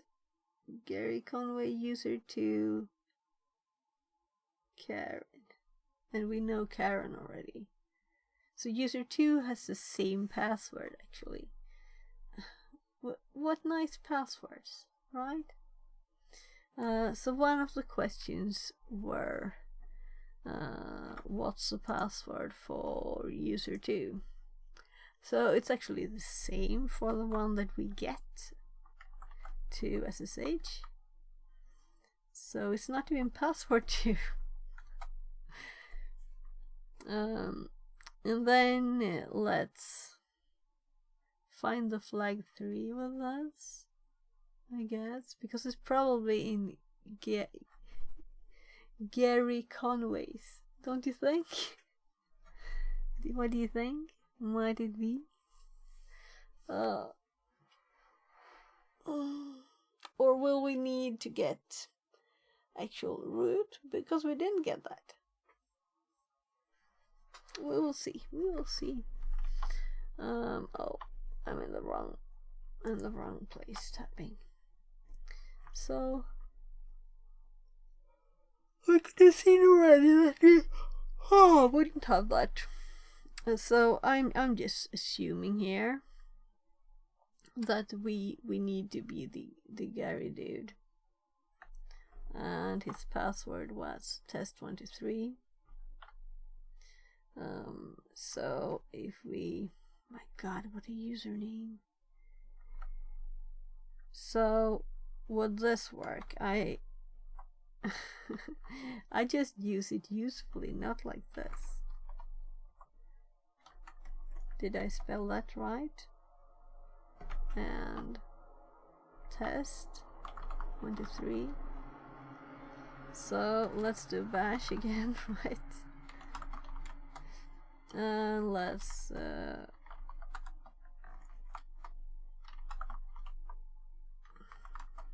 it's still the Ubuntu one here.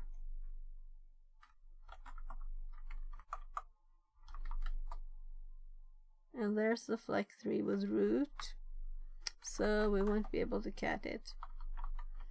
Yeah, so we need to get root. So we need to find something else. Because this couldn't get us root. We can list other files. Is there some file else that we could list to get root? We could list this file.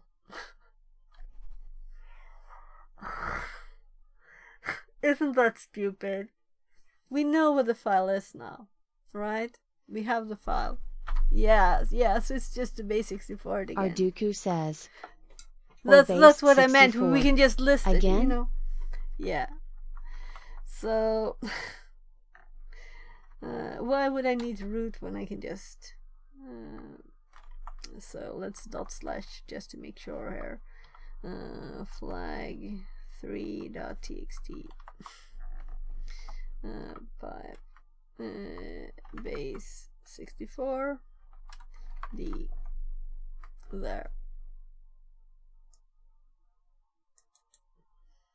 So, but I want root. I want root. So what do you think? Should I do another one or should I go and sleep? I want to do another one. It's not that late, it's just one. And it's Friday. Friday night. You have to have fun on a Friday night. I've been cleaning all day. Right, I should actually like change the title here now. Because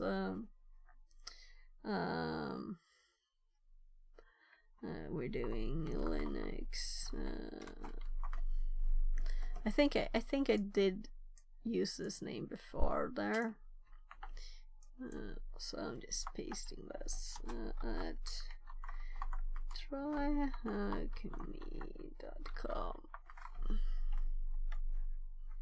So yeah, right, I changed one of them. I didn't change both. That's funny. So since I'm also streaming on YouTube, I'll have to go to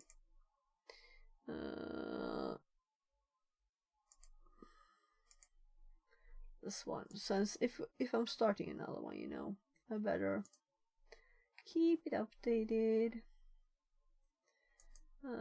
So here, there. So I'm saving the information.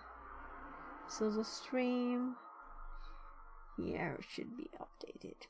Though it's no one watching. The one should be me, right? Because I'm watching now. So this is part test. We just did change it here. And this is the live one. Now it changed. But I switched back and forth the tabs. Oh well, whatever. I don't know if someone else is there or if I'm counted.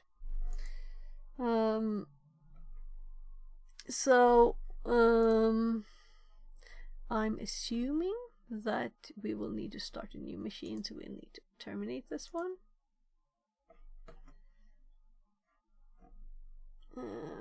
Let's just see here.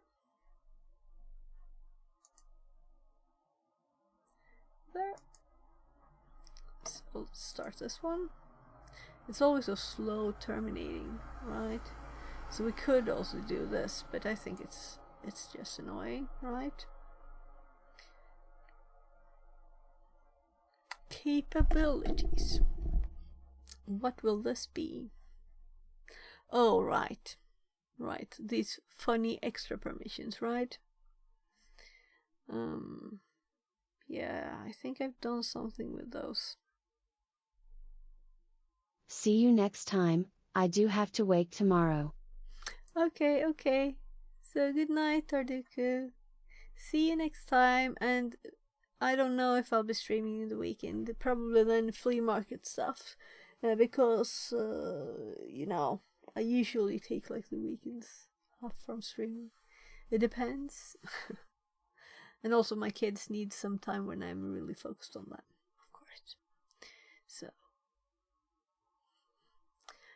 So have a great weekend, and at least I will be streaming next week, Monday, Tuesday, Wednesday, Thursday, Friday again. So good night.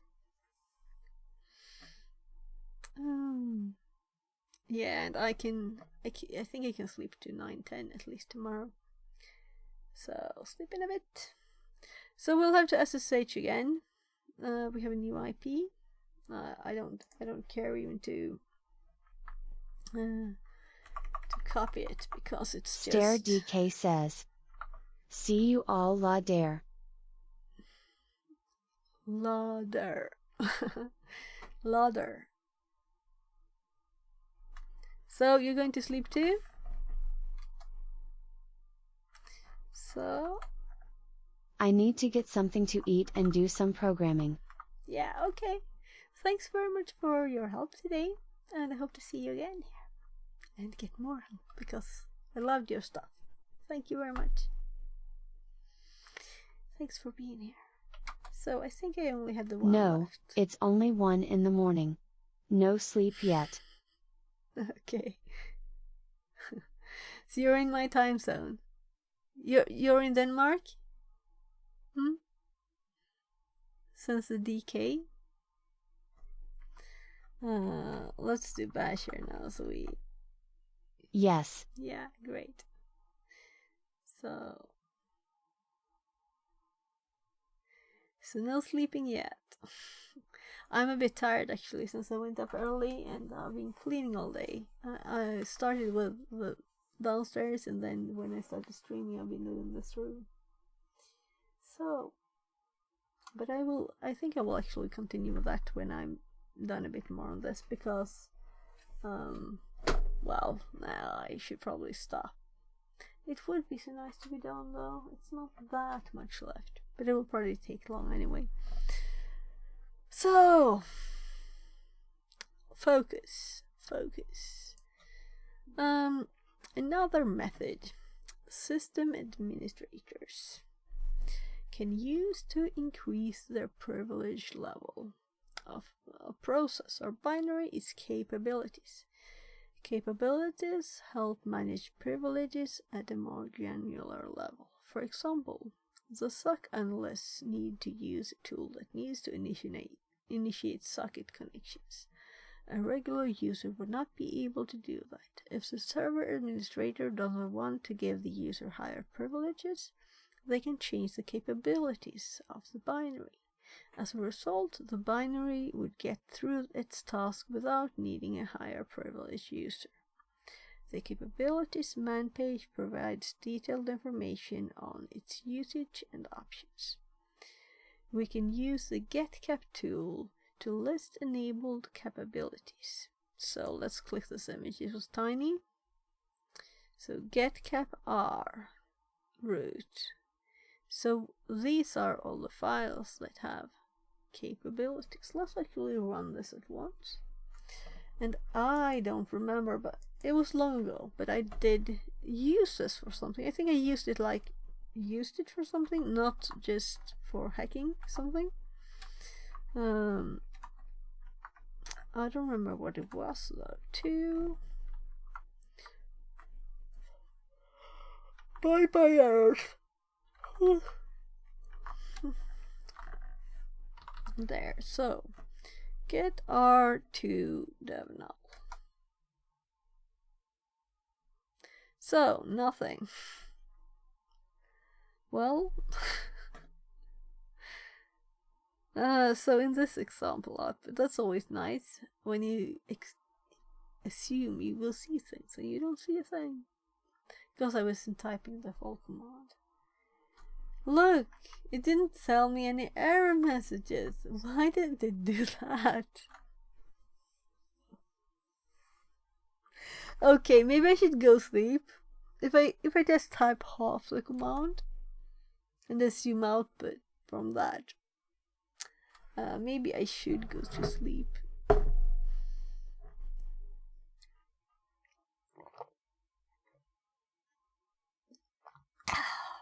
That was good water. It was so nice to be able to pull out the drawers here without having the other thing in the way.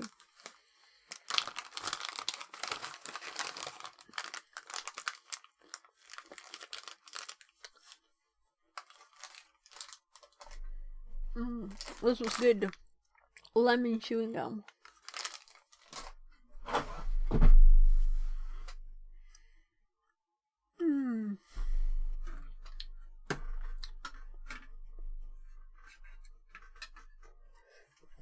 Oh, I need to rest my feet on this instead of having stuff I'm going to like. I have to check the electronic stuff in these. Now I want to rest my feet on my foot thingy. So, the best invention ever, the up-down desk, right?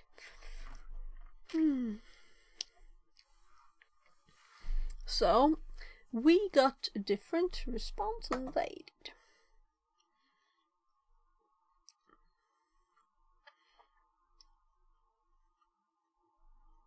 So, CapNet bind service, CapNet admin EP, CapNet raw EP, capset UID. Okay, so let's learn more about it. But actually, first, I'm going to look in my note if I have get cap. Yes, notes to sort. Well, now we're sorting it. So apparently, and this is very old. We can just remove that one.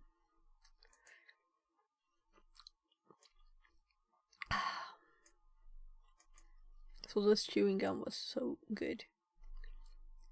The lemon. I'm almost waking up. I have some kind of dot on my screen there.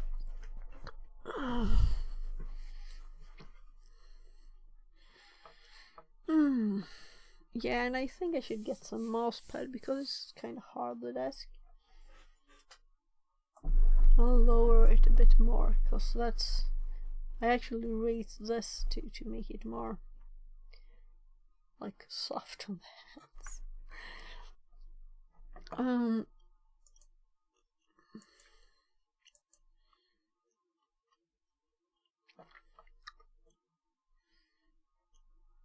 So let's actually search also for capabilities.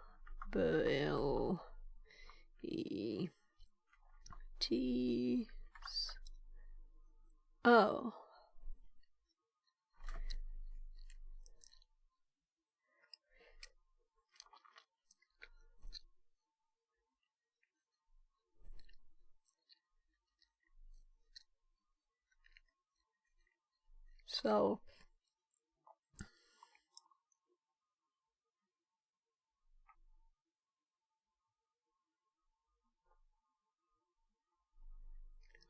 So is this the only thing? But this is the thing I meant when I think so. Maybe. No, it wasn't. Maybe it was. No.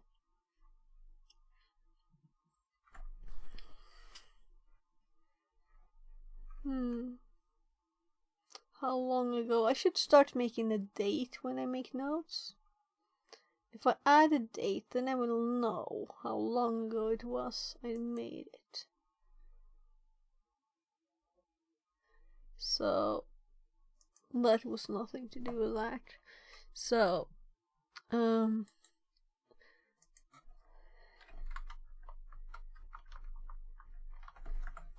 so this is actually supposed to like be in the start here, because that's the like pre-desk thingy, but we need it here. So list capabilities files with capabilities capability permissions. Where?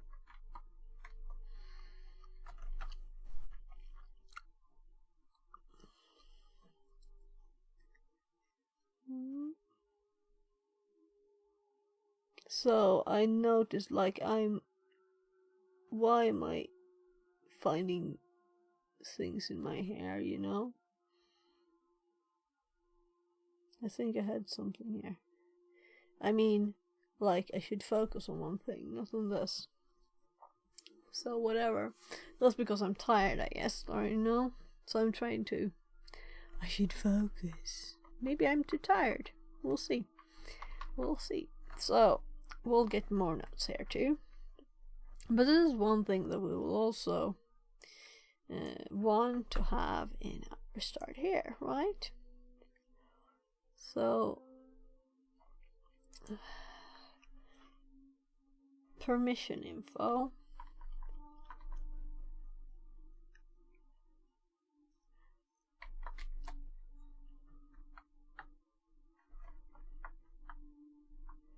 So find files with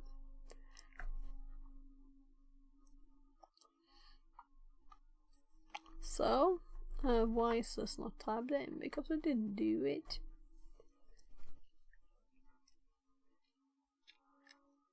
So now it's there too. And I need something soft under here. Why haven't I gotten anything yet? That's the question.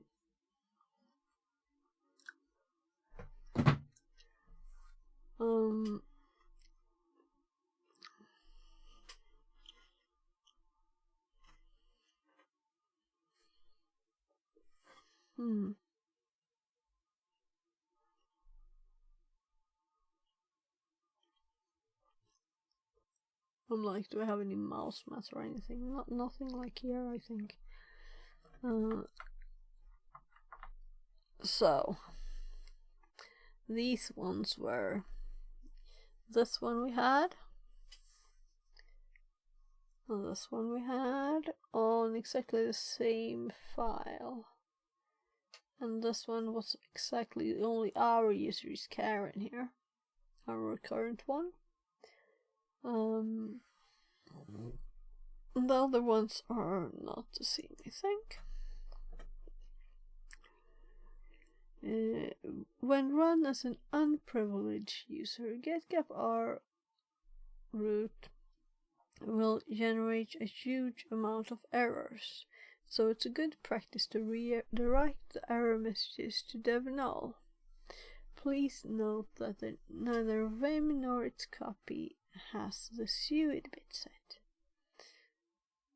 Its copy.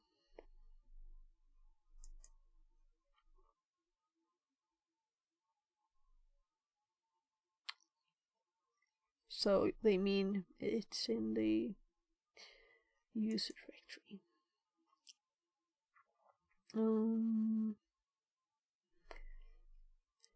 This privilege escalation vector is therefore not discoverable when enumerating files looking for suid. So they're just showing us that that's the case. They are just normal executables. GetFOpens has a good list of binaries that can be leveraged for privilege escalation if we find a set of capabilities. So let's look here first. Actually, let's go to the start page. And now I've zoomed it up 150%. It's starting to look normal size, right? Stream friendly size. So, capabilities. If the binary has a Linux cap set UID capability set, or it is executed by another binary with a capability set, it can be used as a vector to maintain privileged access by manipulating its own process UID.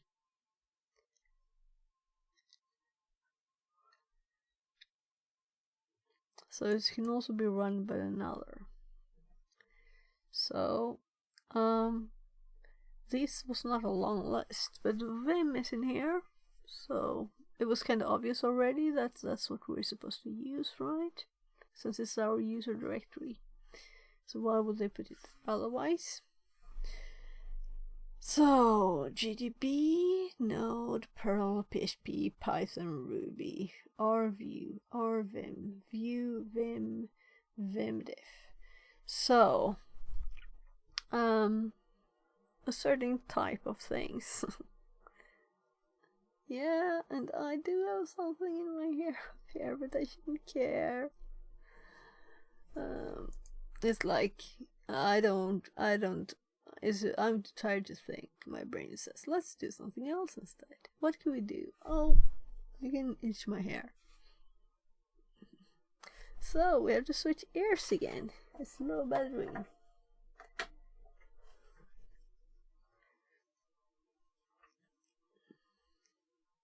So let's see here. GTFO bins has a good list of binaries. We noticed that Vim can be used with the following command and payload. Yeah. So I'm not going to tab for that. I'm just going to click here. Let's go to Vim because we know that's what we have. So if I click here, we hop there, right? So it's a kind of long line here.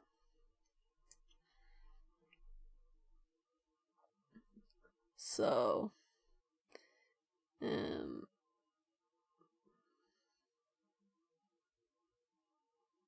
sudo setcap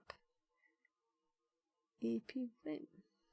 So they're just telling us how to set this up for testing, right? If a binary has the cap set UID, and we do capability set, or it's executed per another binary with a capability set. It can be used as a backdoor to maintain privileged access by maintaining its own manipulating its own process UID. This requires that Vim is compiled with Python support. Prepend Py3 for Python 3.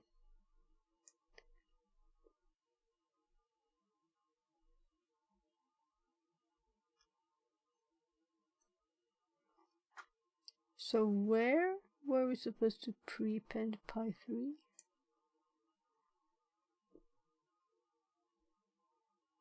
I didn't get that bit. So that's what the problem is with GTFO bins, is that lots of it is not clear at all. And they have these odd things. I mean, we're not supposed to do this. Why is it in here?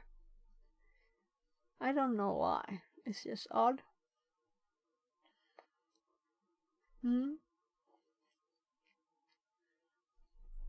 So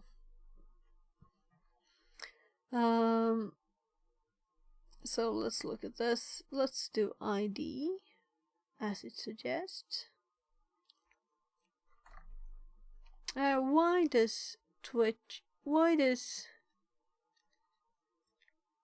does my bot think? Right, I restarted streamer bot. That's why the time is wrong.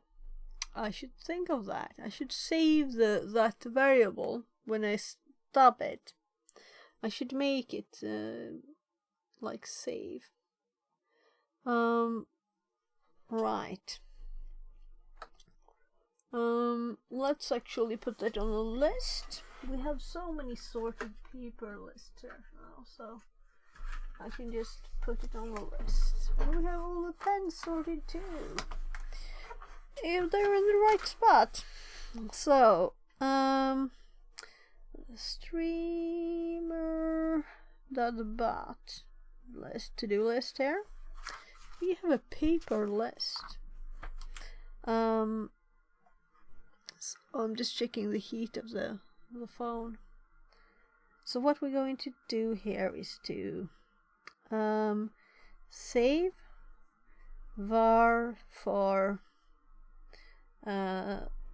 stream length at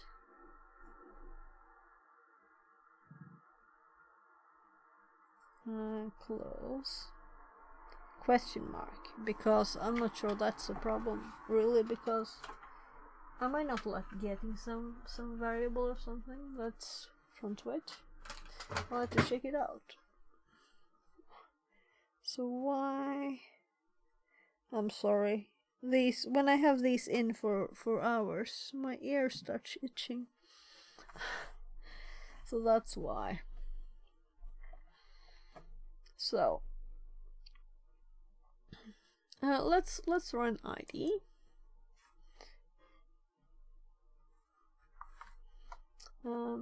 There. Let's go back. We just said Karen. Ours was very simple. We notice Vim can be used for the following command and payload. Yeah. This will launch a root shell, so let's do that. Here, let's run this command here. And I'm thinking maybe we should tell the people who made this one, maybe they should run Pash, because why not, right?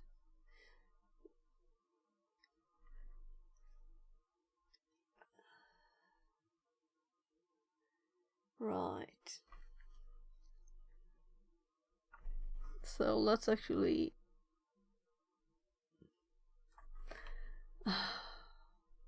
oh well, let's paste it and just change it. I'm not used to actually being able to go back here now. So we know it's a home. In home Karen Vim is the one we're supposed to run.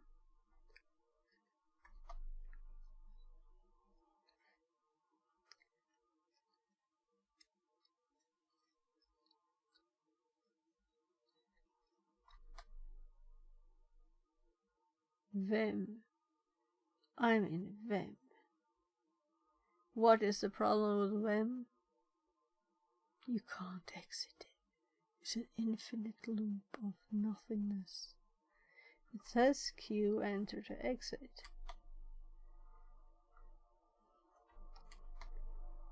I didn't exit.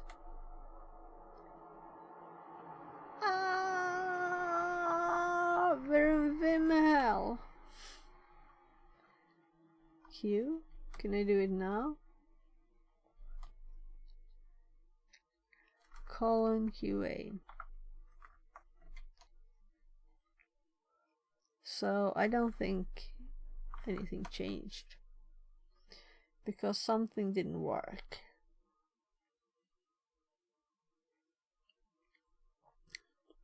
So let's compare to what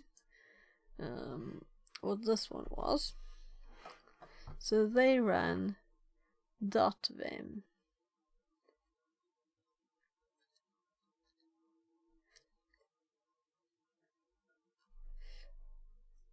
Let's actually go to the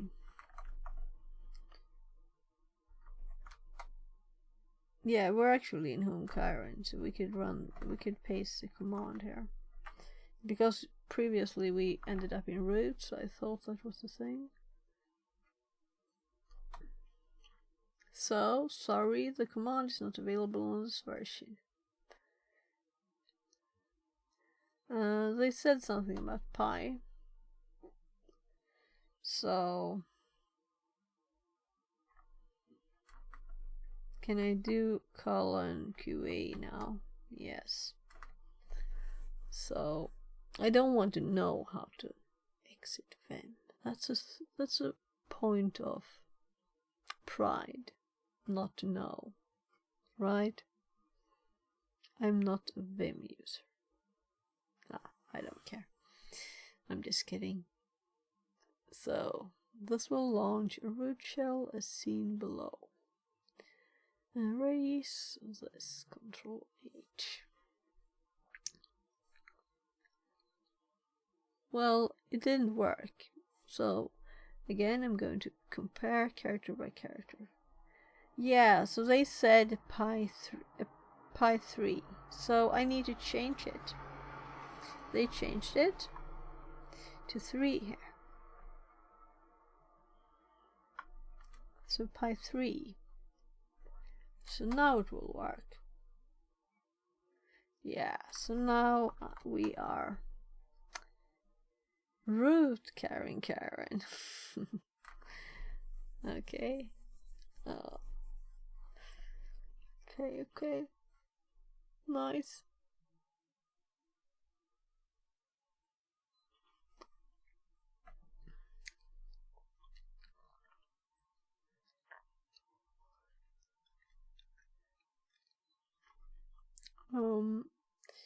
Again, we need to bash.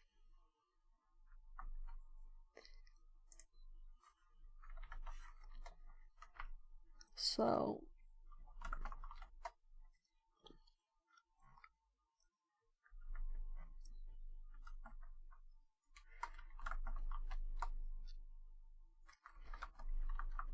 why it keeps its flag in the Ubuntu directory, I don't know, but it's here again. So let's cat flag form.txt.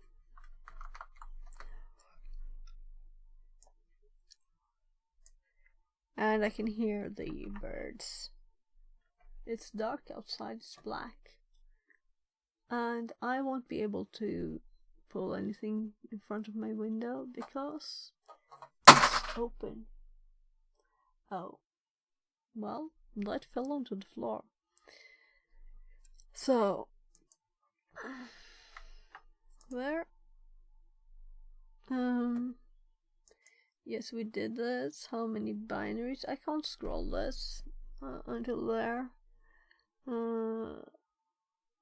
What other binary can be used through its capabilities? So let's actually look back. So when we exit this one, yeah, so is it here? It just jumped.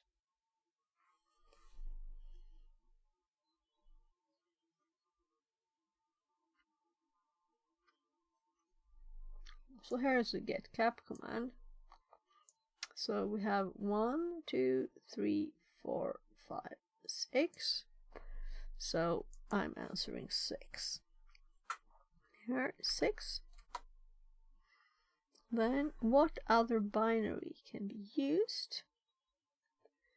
And I know that there were not a lot of them. So there were just a tiny few. I would guess the view one. So let's just type view because that's what I seem to remember. Let's go back here and check the short list. Yeah, so we had view here. It was just a very short one. And I didn't recognize any of the others. So, I'm starting to think that it's time for me to go to bed soon. Maybe soon. Maybe one more. Yes, go bed. So, my kid knocks on the door and he's not there, so I have to go check. I'll be back. I think I'll do the cron jobs too. Okay. Maybe we'll do all of it. We'll see.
Okay.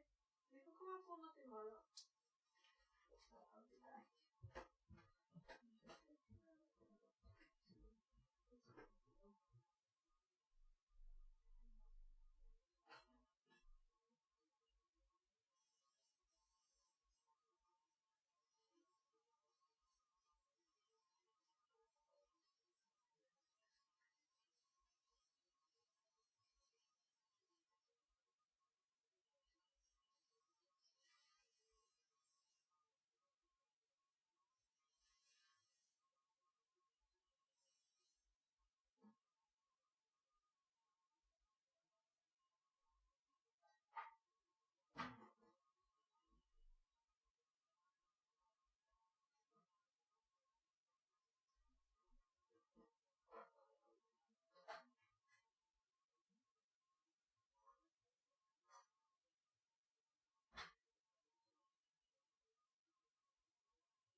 Vad varmt varje var liksom till bröstfas.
There. Yes? Good luck. So he's probably sleeping, so. But I won't make him more quiet by not answering. Because he's close to him, not. So you didn't hear anything I said. I'm sorry. I thought you had that mic on. So I'm sorry for taking such late time. But I actually had a good. So he agreed to go to McDonald's tomorrow, drive-through, and he's been outside the house once this year. So that's a good. So I just hope he really does it. So I'm sorry for leaving you so long. And I actually thought you were hearing. I was talking to you a bit. So sorry for disappearing. So let's actually continue. And let's see here. So I'm just checking stuff. So we will have to close the old one, I'm assuming. We'll see. Yep, so terminate the old machine again. I'm going to close that light down because it's not necessary anymore. Let's also close this one down. It's not actually. That's just my normal roof light, and I usually turn it off when I stream, but now I was cleaning a lot, so that's why. And we still have Karen, password 1 as the login. This will probably do a split screen again. There.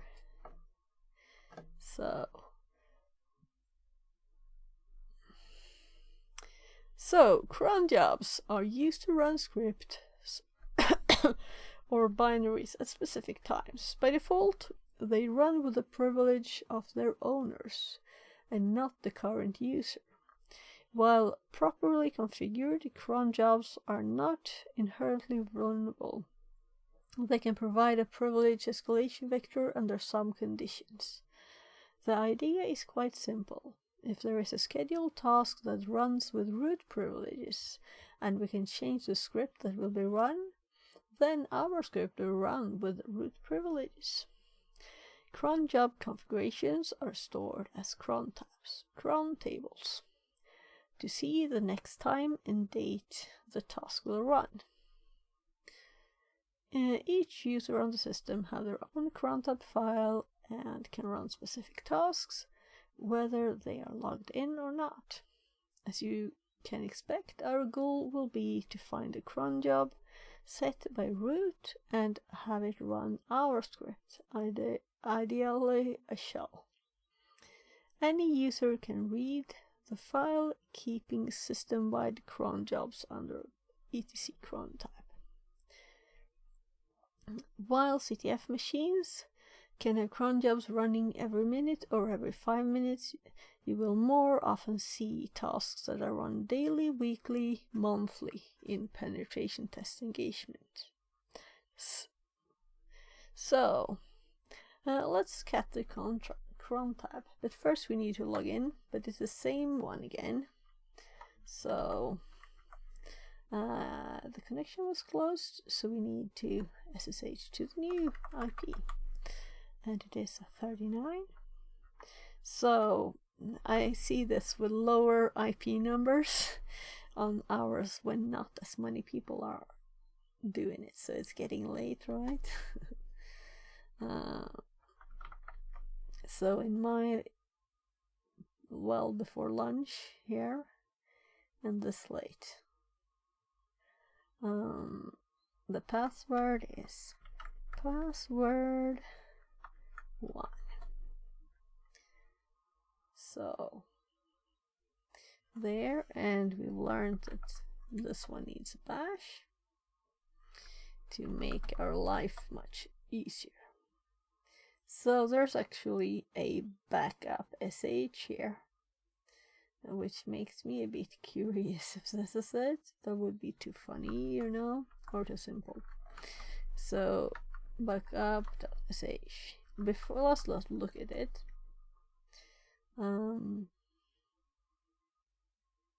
So it's zipping a directory.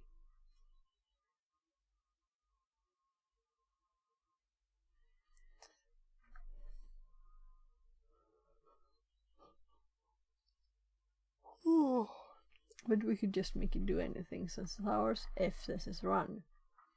And if it's run is root, of course. So let's cat etc cron tab. And did I get an extra key in there? I did. Cran cran tab or something. So let's get it, and it's running the backup sh. And it's also running test pi in TMP. So an antivirus sh.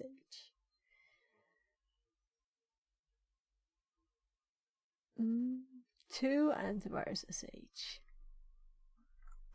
So we will probably learn things about the path difference there, right? I hope so. Because I'm curious. So their file contains one entry with a root that all of ours have: home, alver, desktop, backup sh. So it's kind of the same. It's a backup sh, making it easier for us to find the file. You can see the backup sh script was configured to run every minute. The content of the file shows a simple script that creates a backup of the prices XLS file.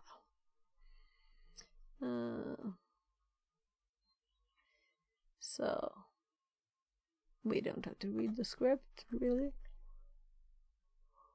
Oh, they're touring and stuff instead of ours will zip in.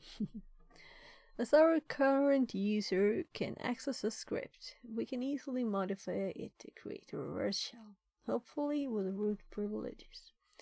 The script will use the tool available on the target system to launch a reverse shell. 2 points of notes. The command syntax will vary depending on the available tools, e.g. NC will probably not support the -e option you may have seen used in other cases. We should always prefer to start reverse shells, as we not want to compromise the system integrity during a real penetration testing engagement. The file should look like this. So, just a normal one, and bin bash. So this is very, very basic. And we will now run a listener on our attacking machine to receive the incoming connection. Should we just do this now, maybe? Or should we check the questions before?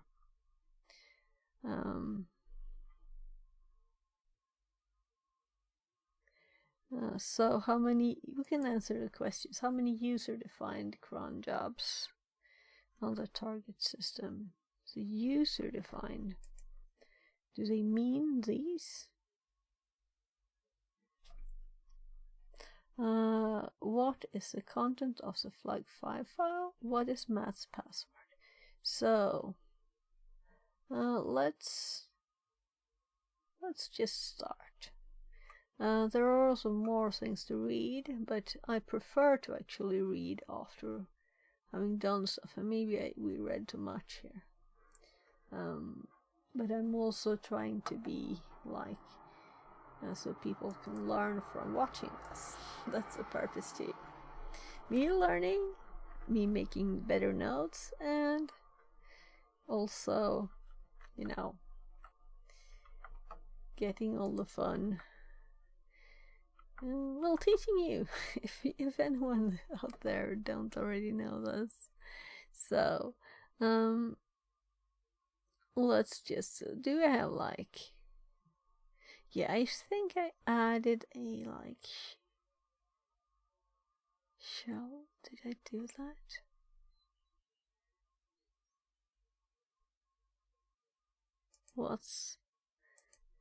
I'm just thinking, where did I put the things? No, not this. Shells. Yeah, because I put the shells in a special place. And that's where I put the bash shells. And this is the one that they were using. I think. It was anyway the I one. So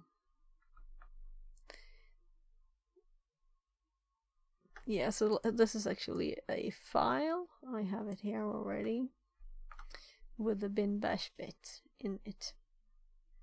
So if we now we're shing, you know, so we can just nano the b backup sh, and we can just, well, I guess this is the thing. We can delete theirs.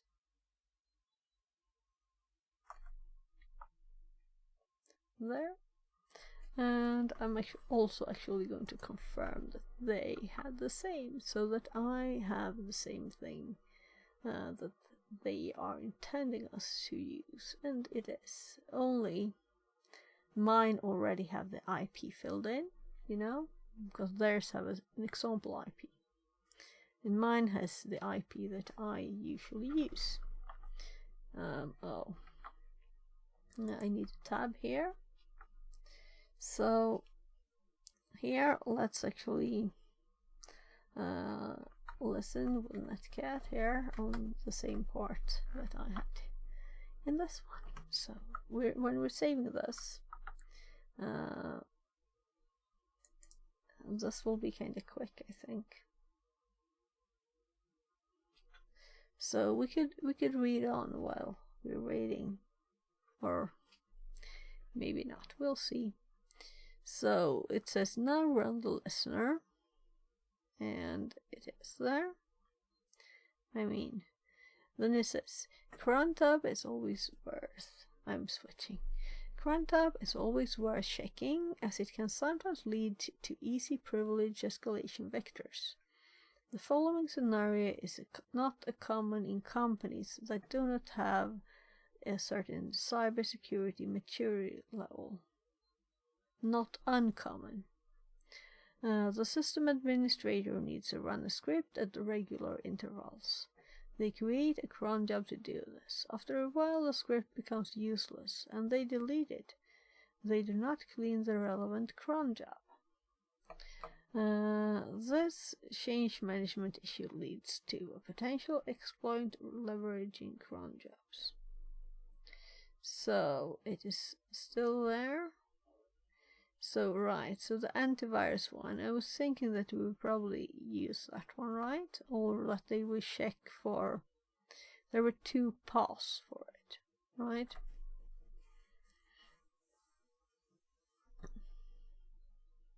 So,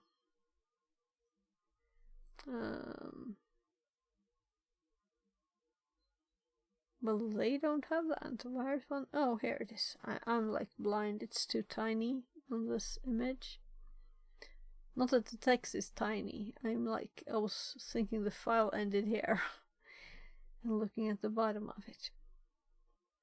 So, the example above shows a similar situation where the antivirus sh script was deleted, but the cron job still exists. If the full path of the script is not defined, as it was done for the backup sh script, so this one has a full path there. Cron will refer to path listed on the path variable in the etc. Okay, so here's the path. Let's see, do ours have a path there? User local has been user local bin has been bin. Well, looks like a normal path.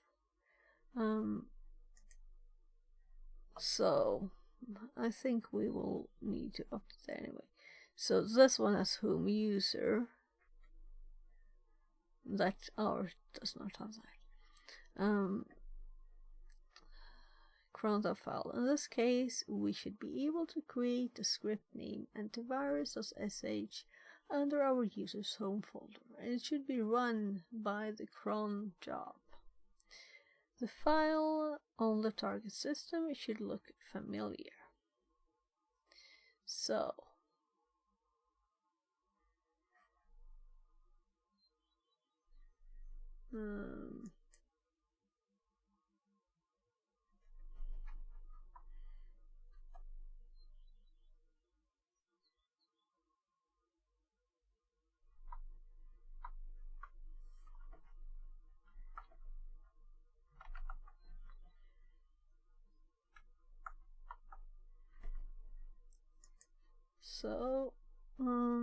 right, we're still here.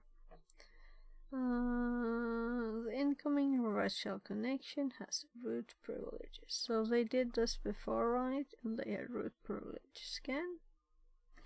And this is the username.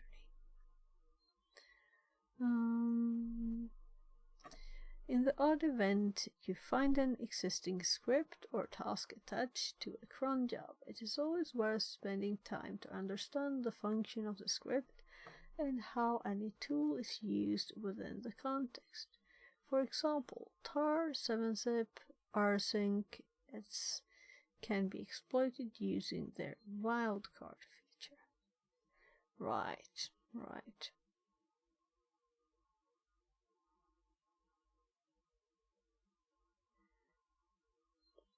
Yeah.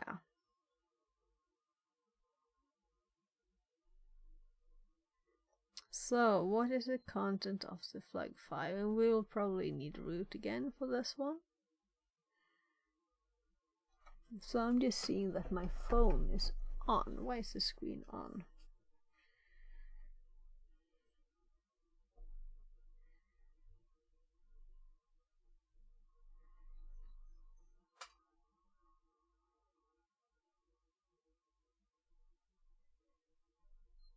So many messages.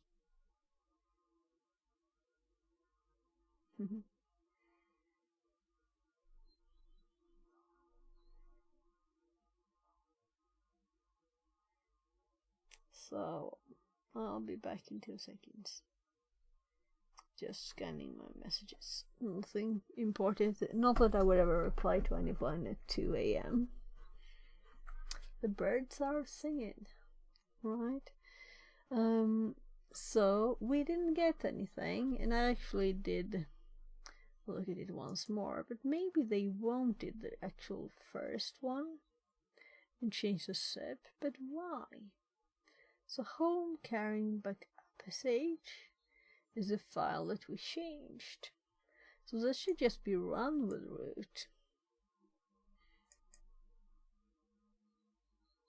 But I'm kind of assuming now that we need to use this one. I'm also let's look at this one because I'm curious. Let's see what.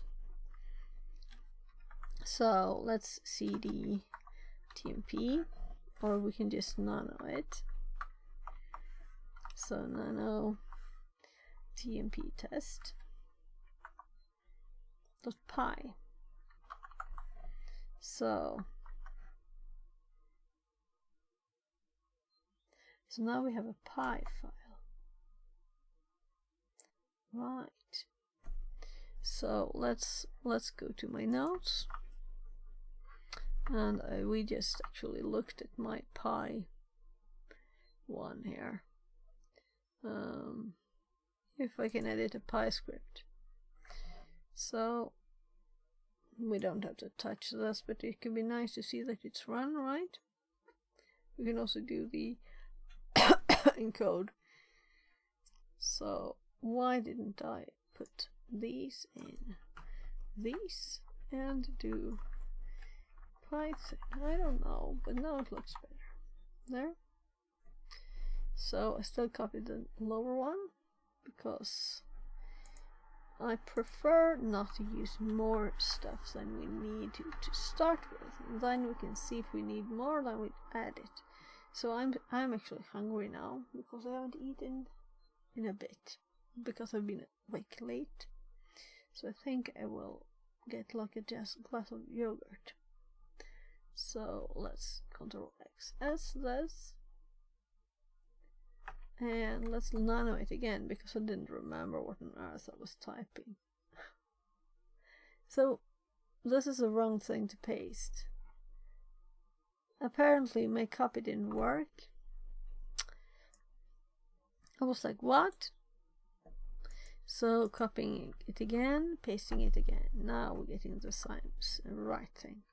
Because I was like, what? We had nano doing stuff. Right a bit ago. So we could probably have used the zip thingy, but why wouldn't this work too? Anyway, I'm just getting a glass of yogurt.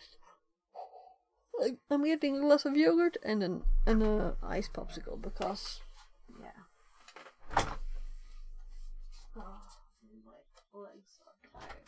I have training. Oh,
so this didn't work apparently. So why?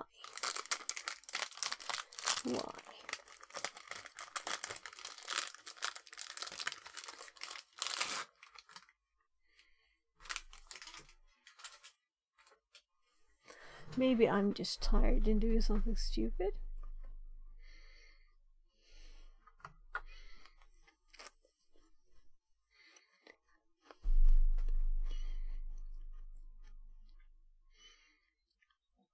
So when we did the backup one here,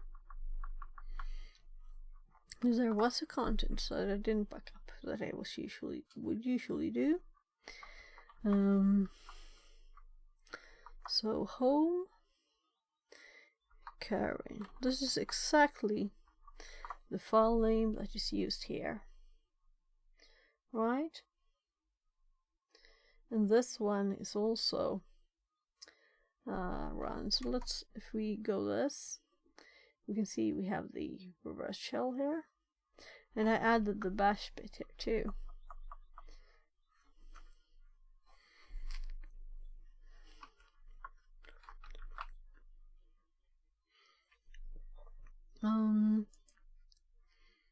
So what they do with the first one is that they change the script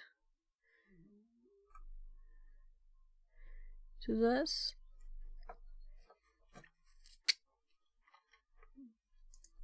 This is like almost what we have. There's a new line in theirs. And then they have bash I, 2 and dev TCP, and then of course I have my IP and my port 0 and 1 there. So we save this one. The only difference now is one new line there. And let's restart the listening. Here, so I restarted it.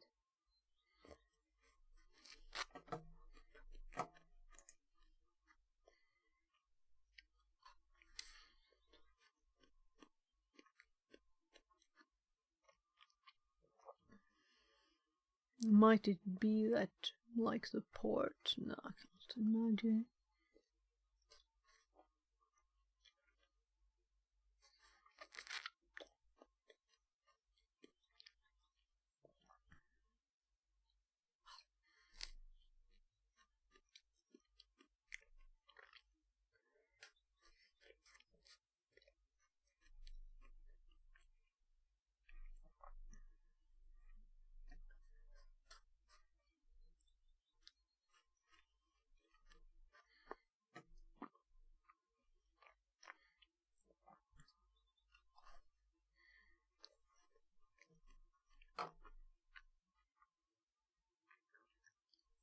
So this might be one of the places where you just restart the box and it works.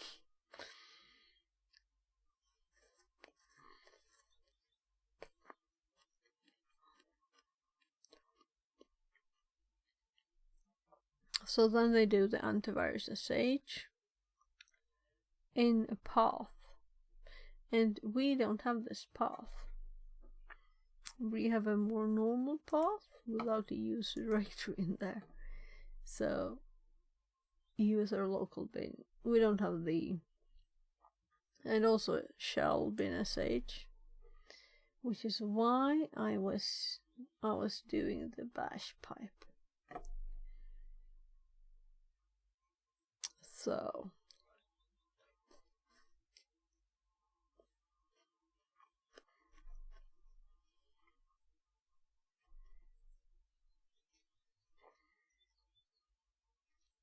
even though it had bash already.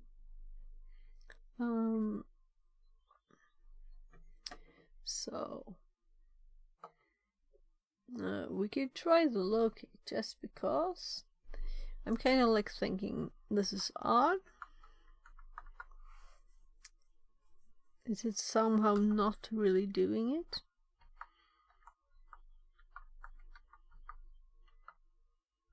Antivirus.sh.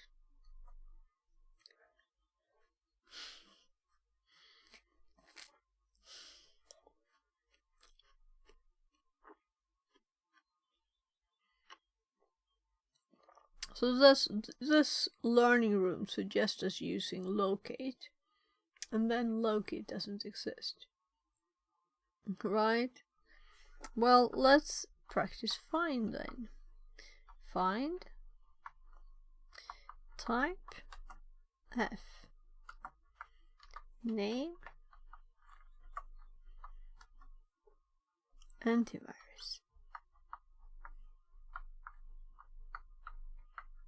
.sh, right?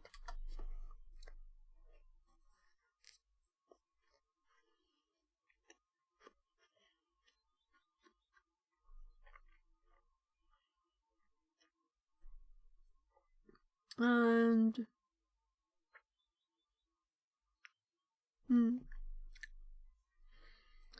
so let's scroll on here.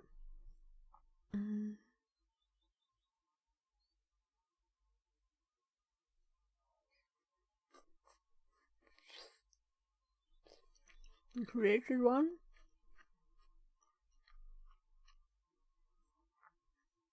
But this is because it is run. You know, we have writing access to this home user, which we don't have that directory.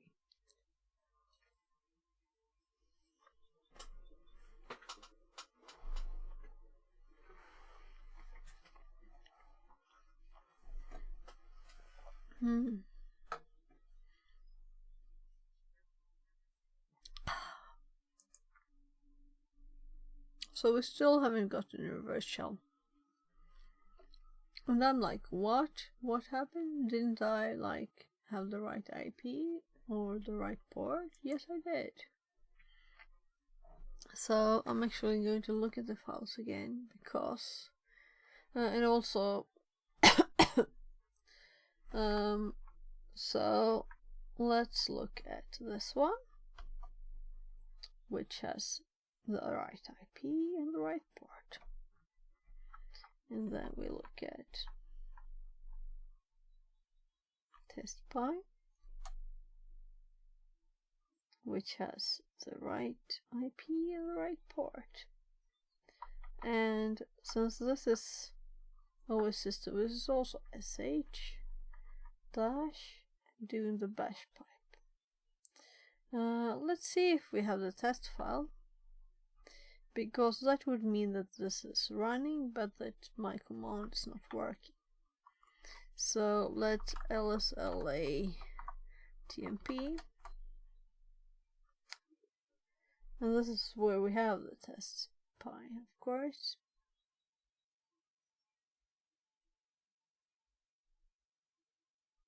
So let's cat dot test dot py dot swp.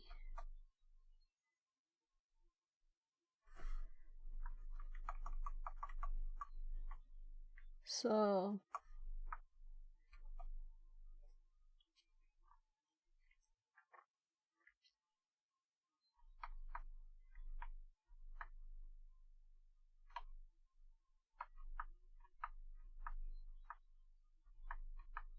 am I blind?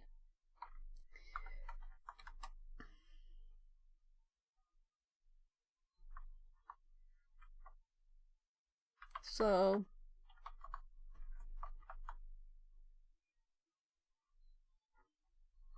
I am Karen. .py.swp.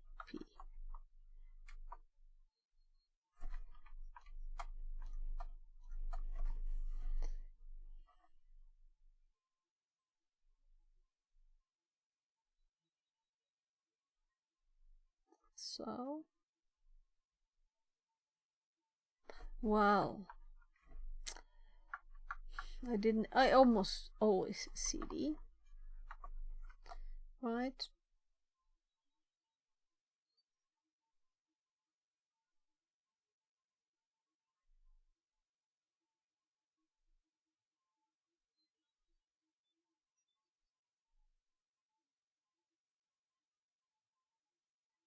B0904.8 something 1, and then the prompt without at testpy file name.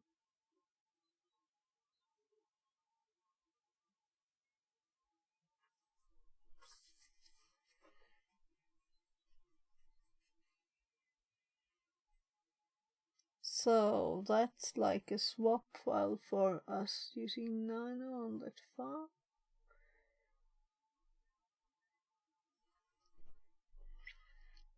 So I'm thinking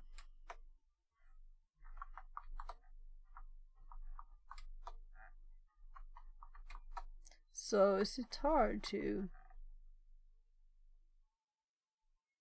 exit?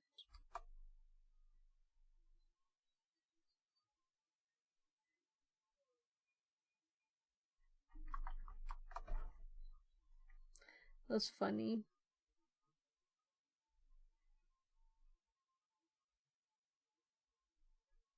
So I'm just going to restart it just to make sure.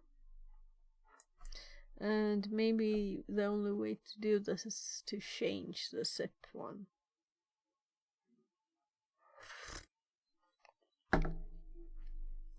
That I overwrote at the start.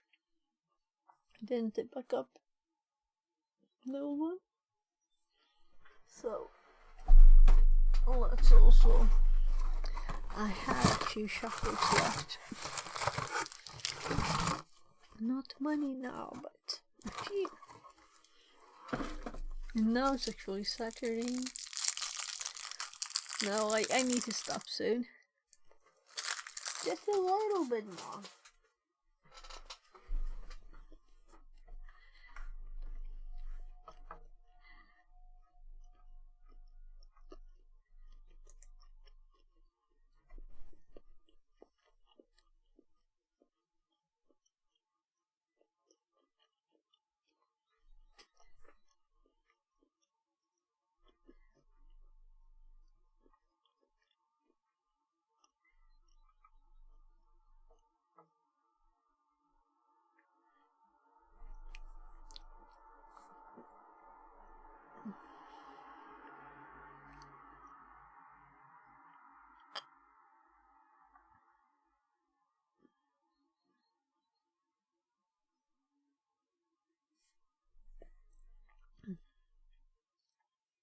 So why is it so slow?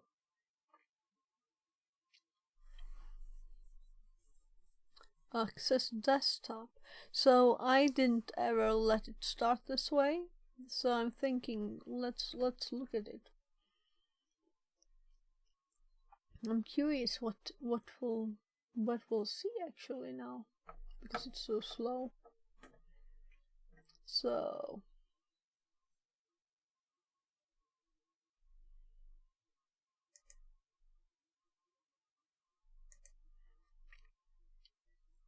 just waiting for it to start.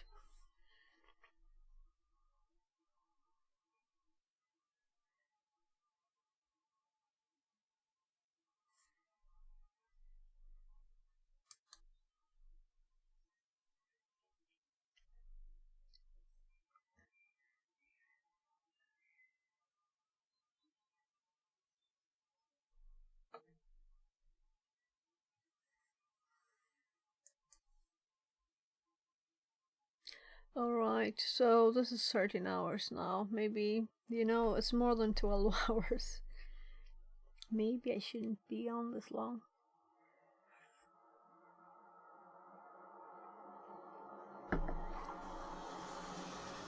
Though it's not like I've been really on all the time.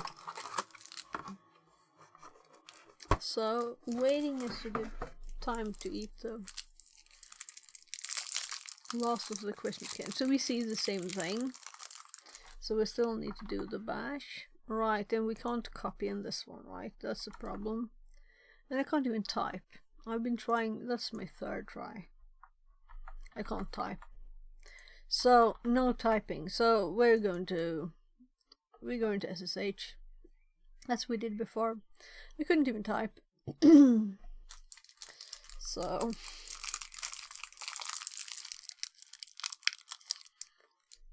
I'm curious what we're running there, because it said like running desktop.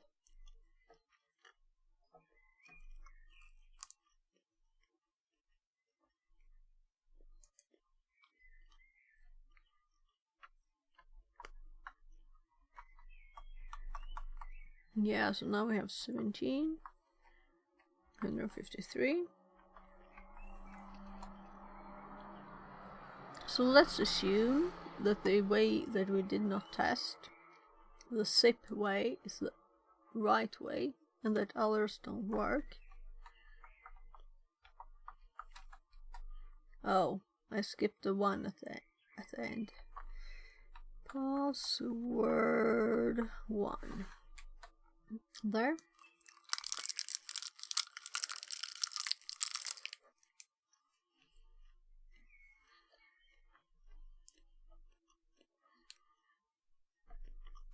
So now we can type.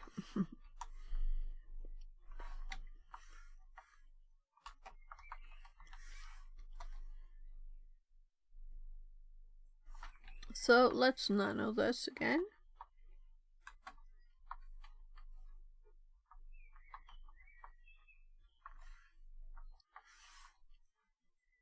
Backup.sh.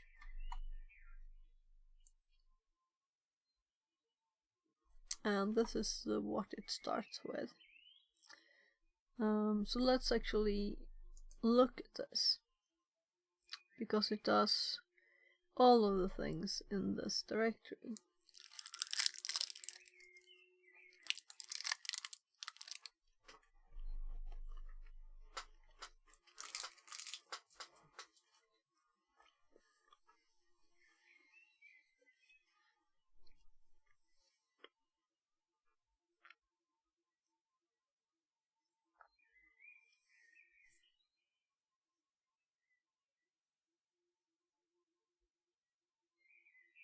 Did I have something in here?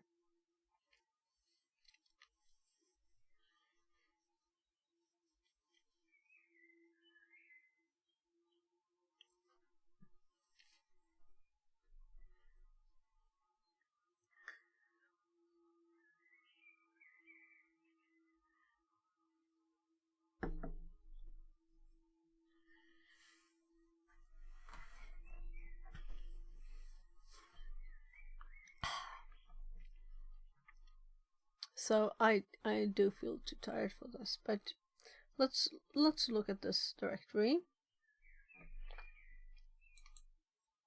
So if I just go back and say the same again, it's because I'm like so tired and I should really sleep, if nothing else, to be a good example for my kid that has sleeping problems. We don't have to save anything. When we saved it, it didn't help. So I'm going to see if I can go into the directory where it zips. So home, admin, and I'm kind of assuming that I can't type here.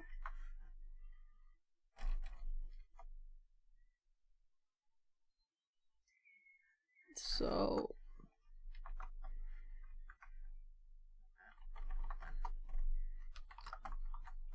it exists here, but there is no admin. So there's only Karen, meaning the script here we had, it can't be that it was supposed to change whatever it zips, you know?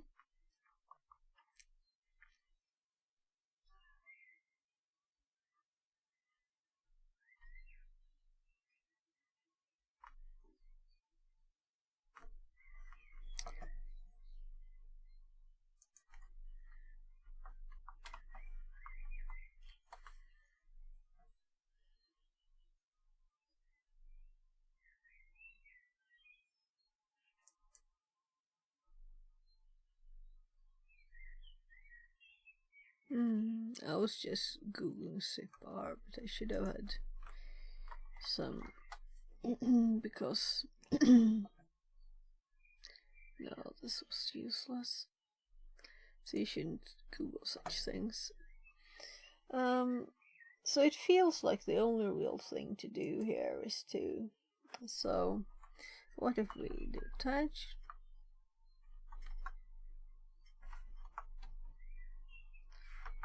TMP.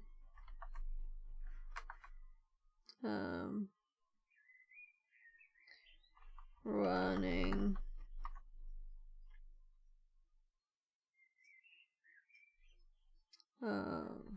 Backup. SH. Right? So if this is running, we will see this file. And let's also add the actual thing in case it would just suddenly work, since it's a new started machine. Right? So where do I have my notes? So this is the bash one. So I'm just copying the bash line. Let's see, do I have anything else? Of course we could also do like the more complex ones.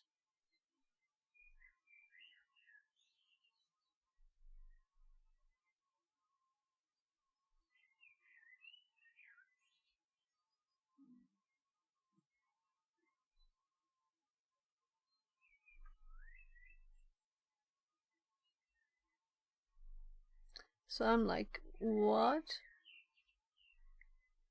So this one and this one.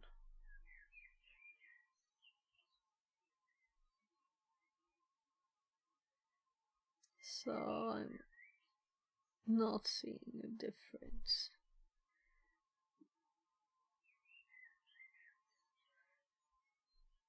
But my brain told me they were different lengths, but they're not. When I read everything, there is the same length. This only had the bin bash too. So if we start with this.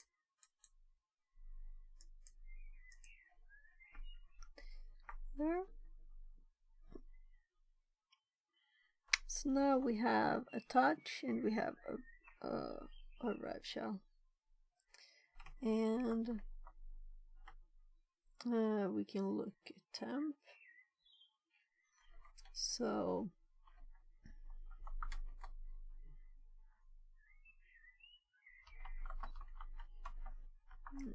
I'm not going there in case.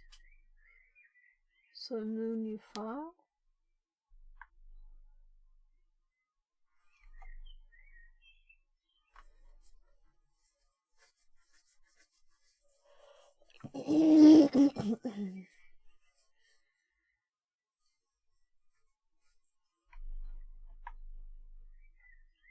Also, the things before fail.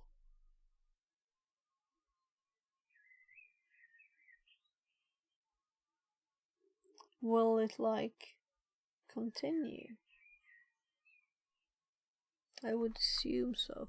No, seriously, I'm too tired. This must be painful to watch. I'm too tired, I have to admit.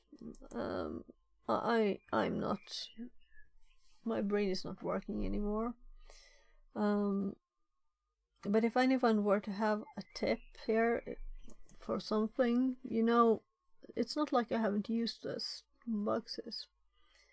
And yeah, I know one thing we can try first. So so what happened now? It's just slow. Our web is slow. So I'm cold. And I'm clicking the wrong file. We could do like a basics2 4D thing. To just test things out. And we could pipe this one to bash. And we can do another one under here. Oh.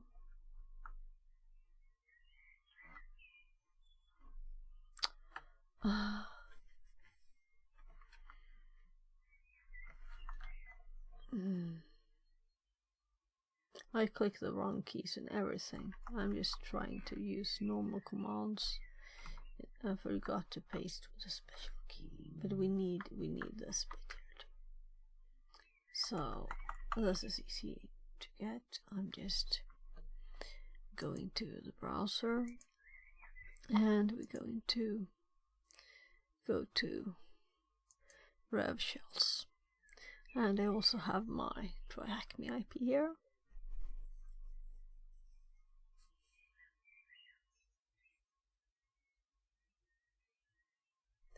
Yeah, to listen. And this is what we want, and we will just do basics for this, and we will copy it, and we will go here, and we will paste it. If I'm pasting on the right place there, so we just SX this, Ctrl S, X. I'm going to Ctrl C and make a new one. And we might delete lines from the file too, just to make sure that it works. Though I don't see why the first one should work just at start. So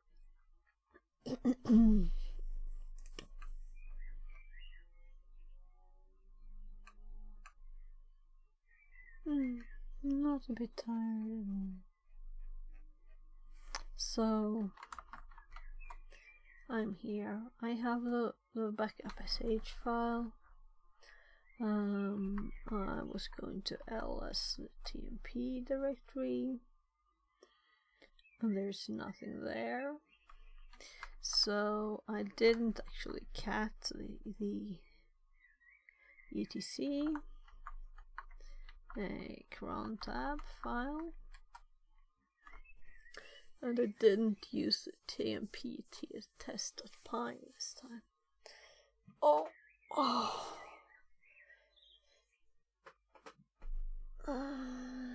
But I think that if this doesn't just work within me going to a quick bathroom break, and I am also starting to get cold, it's not.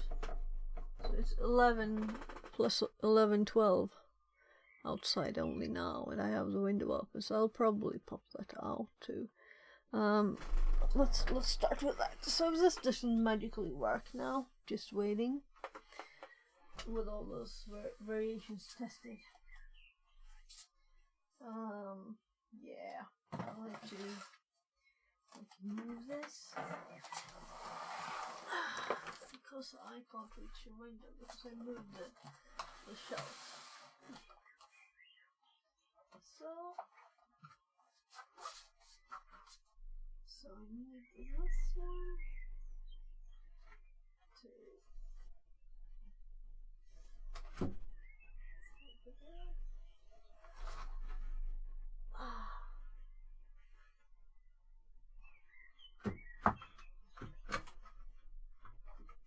So I'm actually opening the window now.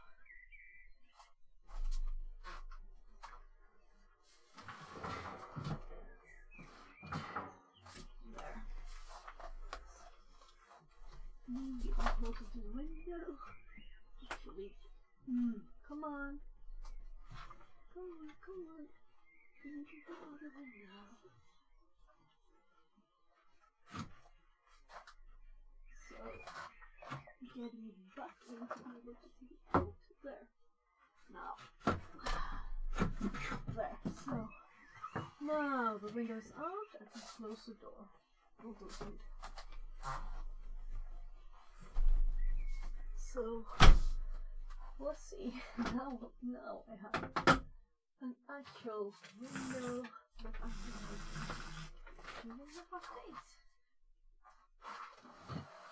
That's great.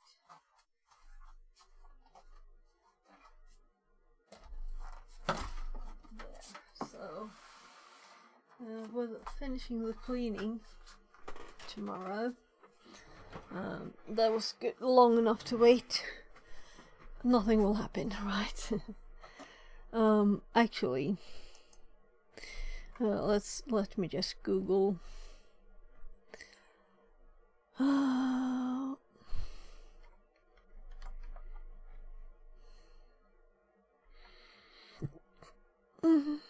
Linux.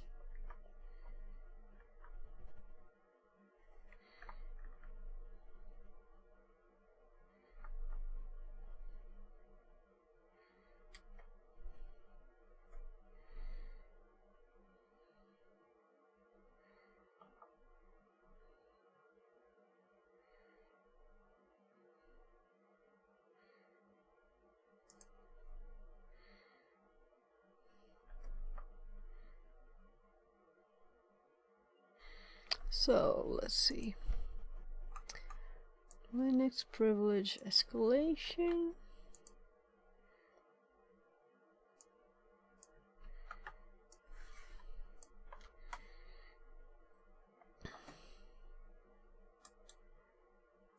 I'm just checking what someone else did, so I'm not showing because I don't want to spoil it for anyone.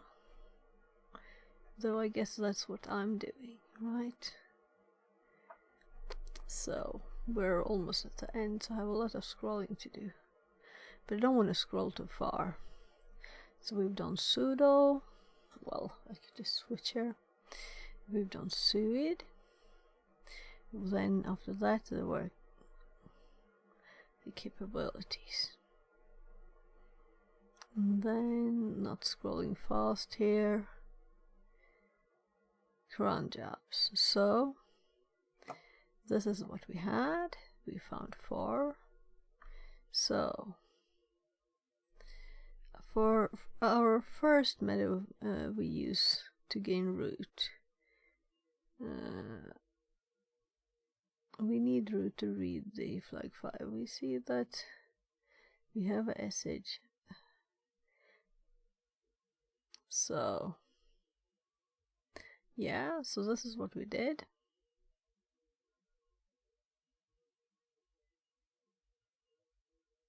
So they changed bin bash, not made a revsh. though the recommendation was to do a rev shell. But they just edited this. So they misspelled it. Yeah, so it worked for them.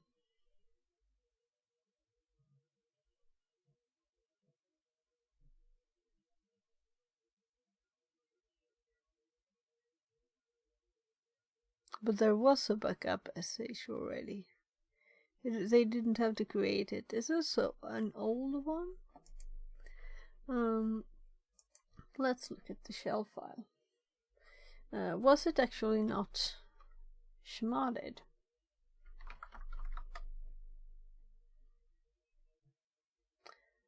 Okay. So the problem is probably not that line, or is it? Because if you just run it with anything, you can just run it anyway. You don't have to schmod it at all. Let's do +x on backup.sh. Oh.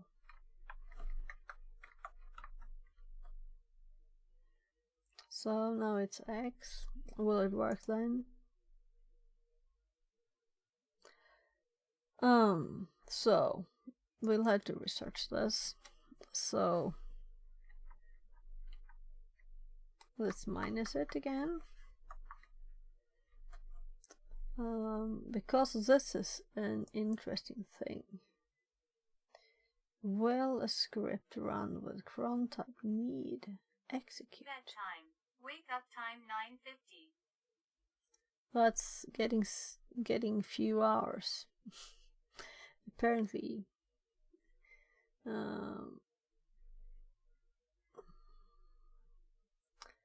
Right, so let's exit here. Should we get the flag first? Let's get the flag so that I don't fall asleep doing this again. So,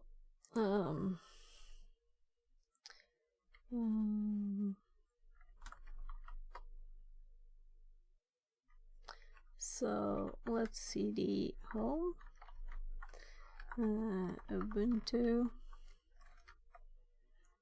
LSLA, cat flag 5.txt.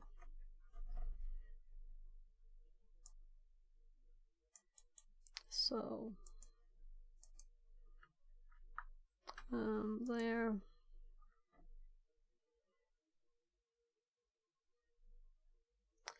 So let's now exit. We need another thing though, but so let's cat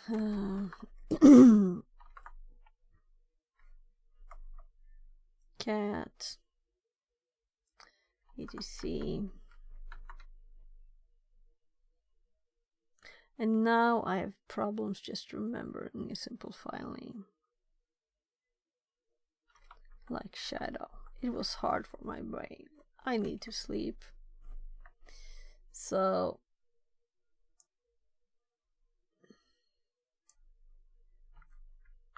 I'm going lazy here, right? So we will just paste this in correct station. It's not recognized hash format because I did something wrong. We'll see. I might have to do it the real way. So let's first just check. Let's check hash type identifier. Did I do something strange? No. I think it's okay.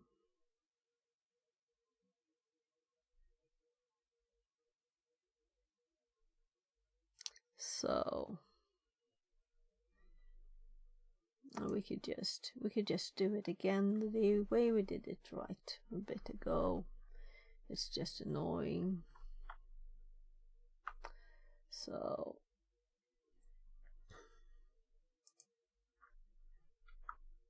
No. I wanted to actually...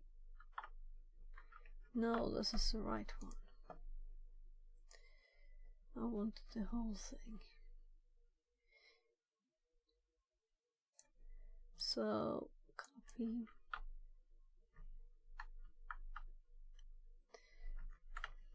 Just make sure that it was actually empty. And we will call this shadow 2. Right? So this is shadow 2. Or 5, I should probably do. And then we can just... Alright, so... Now let's just cat etc pass wd there. And Kryptonic 80 says, "Good evening." good evening, or for me it's good morning. It's almost 3. I should sleep. I almost couldn't remember what shadow was called. So sorry if I'm slow. I'm kind of tired. So I hope you have a great evening. So let's see. I'm just going to do pass WD2. So I am still having fun, or I would have just stopped. But I'm also feeling like I should probably sleep, right? So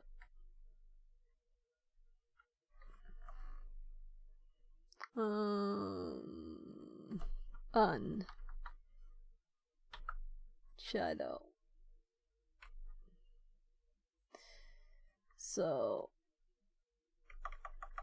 So I call this pass shad 2 then, and this one to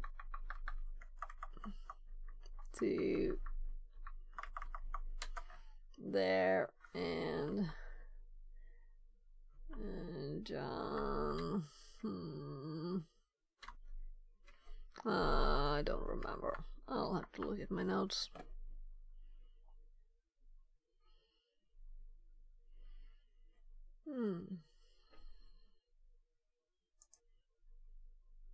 So my unshadow notes say do format oh.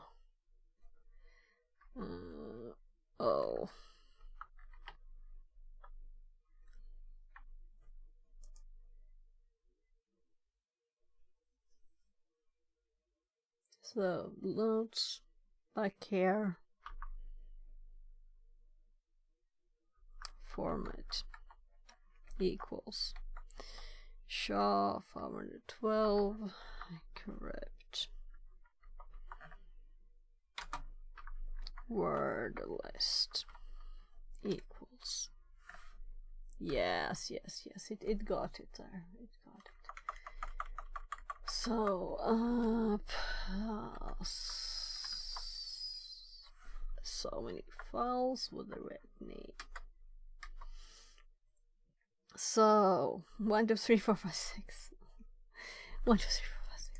Should we just have tested names? I was actually trying here to be sneaky. 1 2 3 4 5 6. So that means sleepy time for me, but we had an important big learning here. Important big learning. That is that I did get from cron tab here. So we do cat etc cron tab, and we have scripts here. But if these scripts are not set as executable, it doesn't matter. So if we exit here and we listen again, and now this script will try and make a reverse shell, but nothing will happen. Let's actually have them both up at the same time. because I want to see this too at the same time. See how instant this really is. So let's do NC here instead, and let's abort that one. So we're listening here, and we'll close this one and this one, and we only have our SSH to the box, which is what we get when we started, or for I'm just being complete for possible new people here. So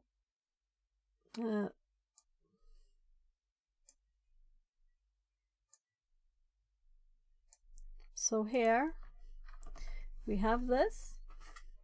Oh, let's actually do it full length. So we have the lines. So where am I? Yeah, so here we should have the file backup. So if we nano backup sh, we have lots of stuff happening here, right? So I tried things because I was getting annoyed. So let's see what actually helped now. If we like remove all of the rest here. Nothing. These are the basic lines. But the directory didn't exist. So I was thinking, do they want us to play with the directory and making files or something? Nothing. So this file, let's save this basic one. So it's just touching a file and it's making a basic shell. Let's also remove this bit. So all the basics, just the basics. And now it's still nothing, though this is run every minute. And they will have had time, lots of time to do it. So if we now chmod backup.sh, and I'm tired because I forgot +x, so we make it executable. And we run this.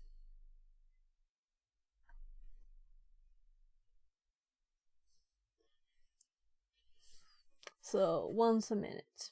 And we could also do let's lslate tmp, right?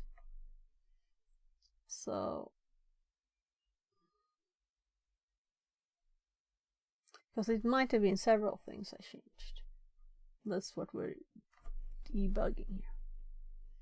Which of my changes did it? But I guess we'll have to wait a minute. Meaning it will be 1 o'clock. So, as I thought. Right. So now we have the root. But if we were to change it back. So let's exit here and start it again. It will just happen again. Let's do it once more. Or should I here now we have the x's. So if we chmod, I'm doing it slowly on purpose, like you should do it again first before I change it.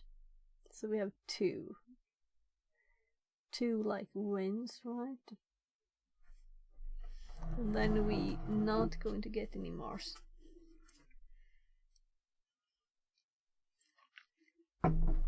There. So we got it again. We exit again. We start listening again. We change the permissions. So now it is not executable.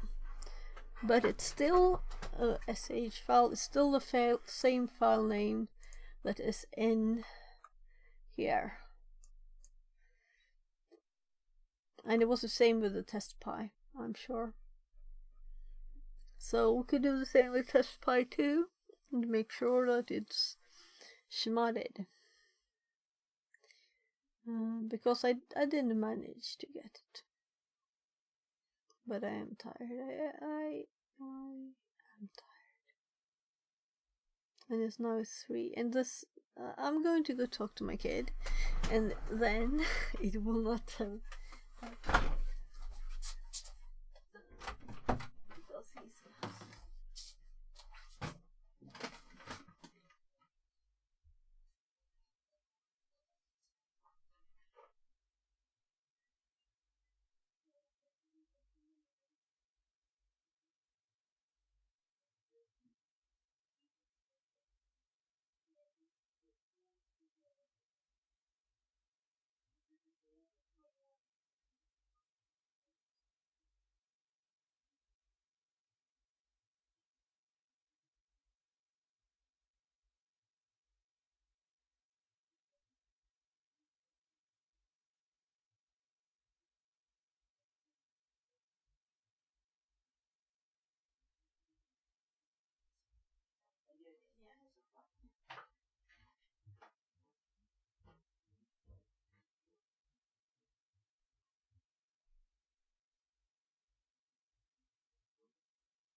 So it's so bright light in here.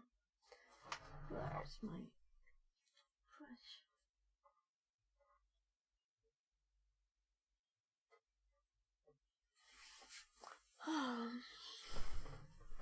Right, so kinda this doesn't work. Let's quickly do the other one. So we have a not working thing now. So I'm just thinking.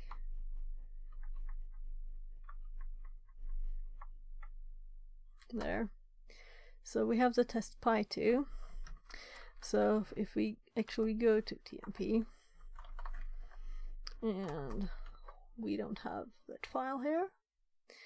So let's nano test pi.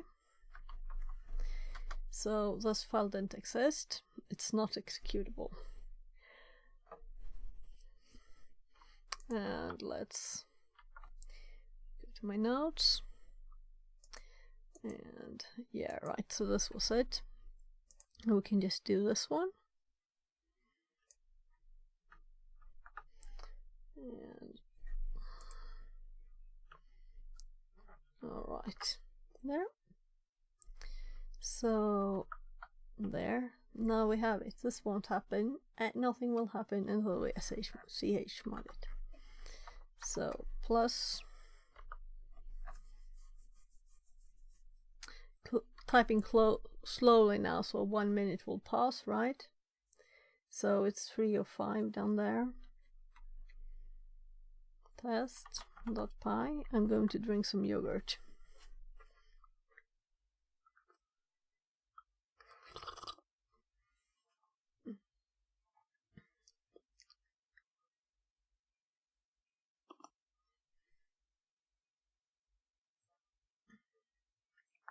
the best thing with this is I don't have to upload the file to YouTube because it's already there. So I just split streams into several files if I past 10 hours. Twice I've done that. So it's kind of simple, but the first time I didn't think of doing it with Twitch. So that was tougher.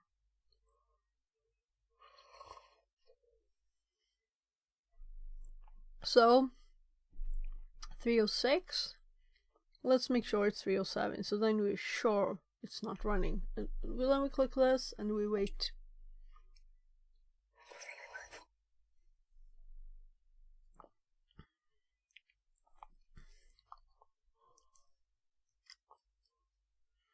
This is good yogurt.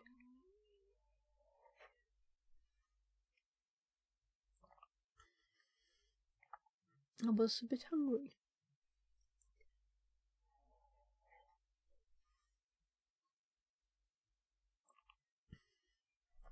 $307, so for 2 minutes we waited.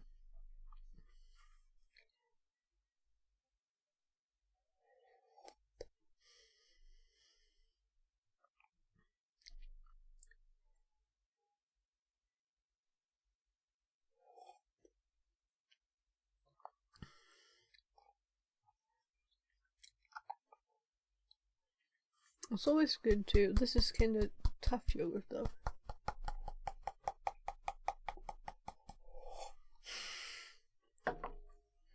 So, I still have to wait for it. Still 307. Come on.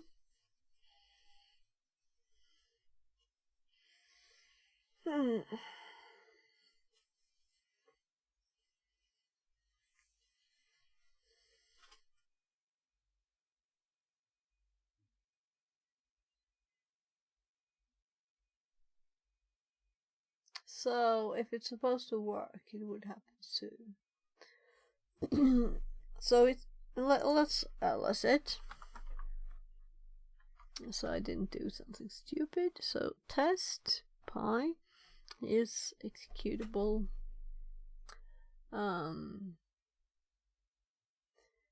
Maybe it doesn't do it automatically. Yeah, I think so. So let's nano it. We're still waiting. We're not changing anything. We're just looking at it. So test.py. There. So this one doesn't have the, like, this is a Python file. So maybe we should have that, right? So because oh no, I'm clicking in the wrong place. What? Why did that pop up? Oh, right. So I was clicking the wrong window.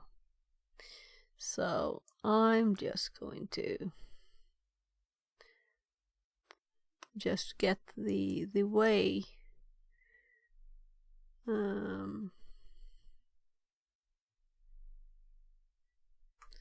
So Python.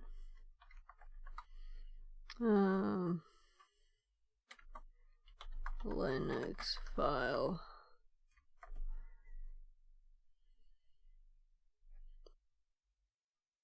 Oh my goodness. I can't find things in my head that usually are just there.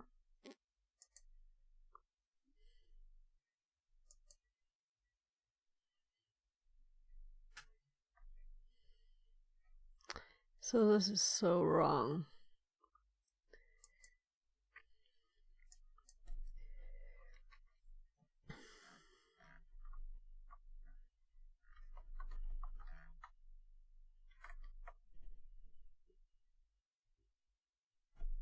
So this shouldn't be something I need to look up.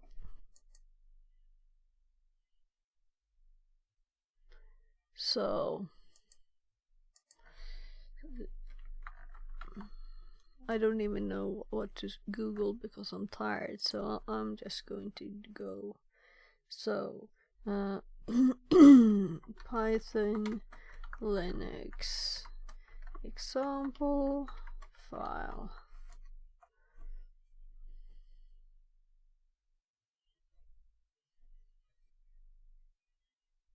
Oh my god.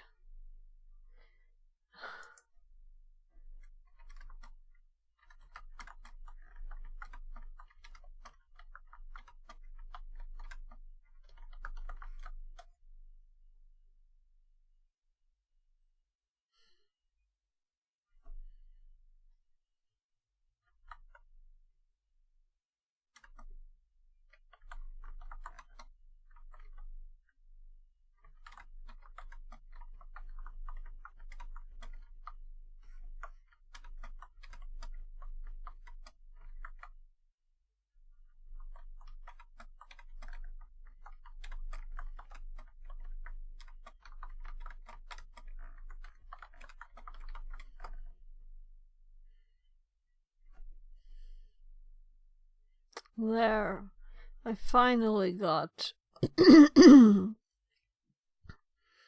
I finally got it to tell me what I wanted. So there. Let's put it here.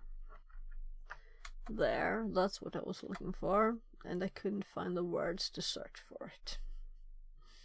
So it took so long time. So now the file is saved, right? With this at the top, it is executable. So without the top part, it wouldn't know what file it is. That's what I'm thinking, right? So now we'll wait 1 more minute, or we'll just, yeah, there it is. So good to know things, you know.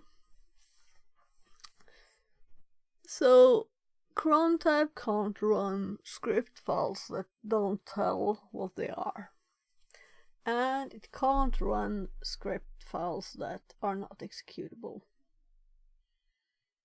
Both of those things needs to be there, or it won't know what to do with the file. So good. So let's actually add this to my notes.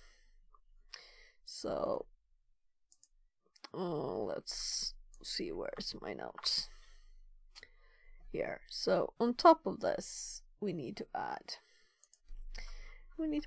this, right? Okay.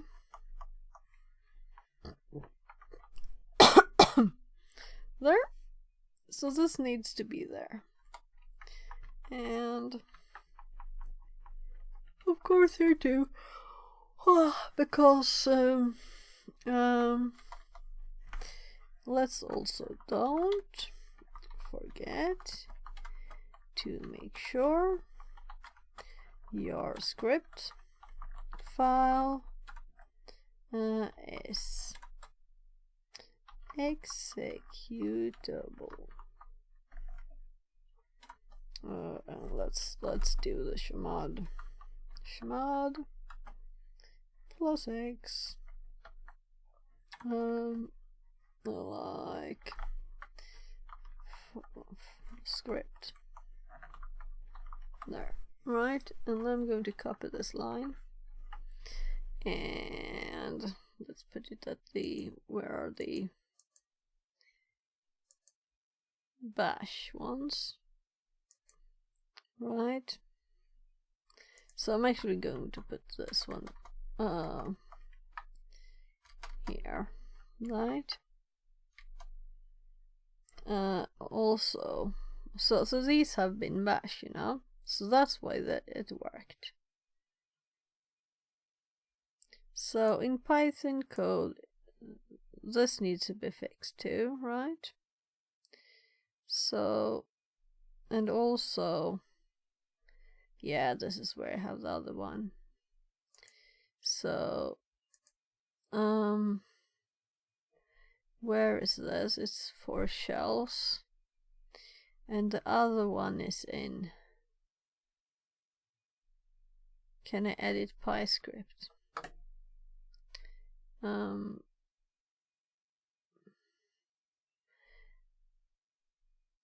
I should have the same. If I can edit bash script. Right? So if can, okay, if can edit bash script. So we have the same thing there with bash stuff.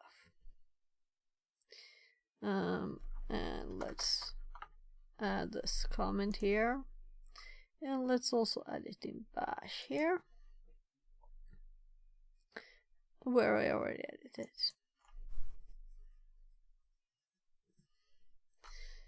So Python is not here. So this is stable interactive. It's not just shell. So that's not the thing. So let's also just do Python. And really, we don't need these, because these should just like link to the others. So let's actually cut this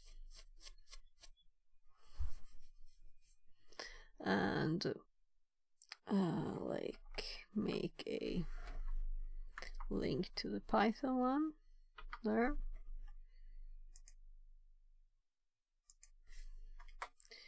And then we click it and we add this here instead.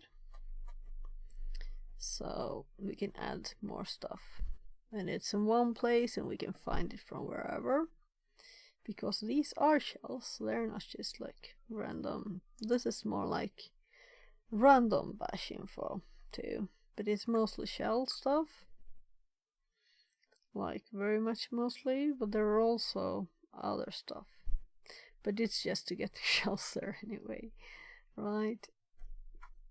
So let's actually add a line here and put the most important stuff here. And this one is also empty, right? So let's delete the line and let's make the bash, right? So that link is so much shorter than this one. It's just funny that it did all of this. Do I have several Pythons? Maybe I do. So anyway, let's make one simple similar to this in the top of the bash here. So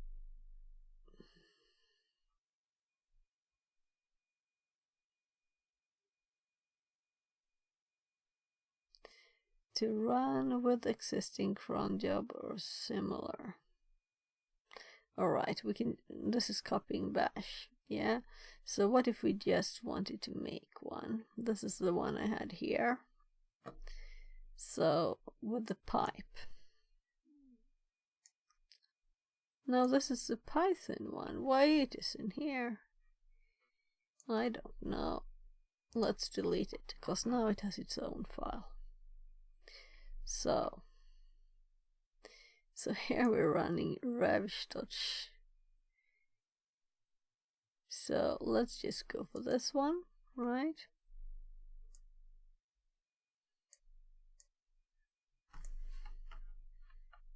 The basic. And it will also pipe.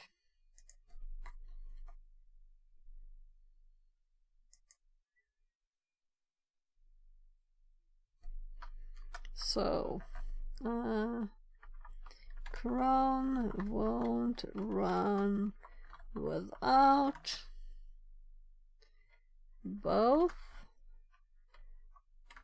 and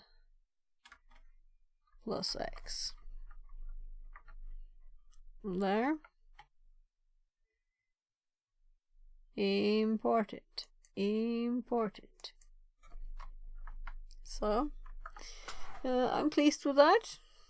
Good learning at the end of the, well, at the morning. It's 3:20. I feel so stupid being up this late, right? So, did I check out the... Oh no. We actually had someone streaming that was on InfoSec streams, but they stopped before me. So, we will just have to find someone else. So let me actually update this page here. So, right. So this is just myself. So, who do you think? I know you're all quiet, but who should we raid? Oh, I know. So we're going for Antitax. He tipped so much on my birthday. It's crazy. So crazy. So we have to raid him. And he's a great guy. So we're gonna raid him. I don't know if he just started streaming, but he also gave, what was it, 45 gift subs, something? Amazing. So that's why we're at 54 or 60 here now. Apparently, I updated the goal.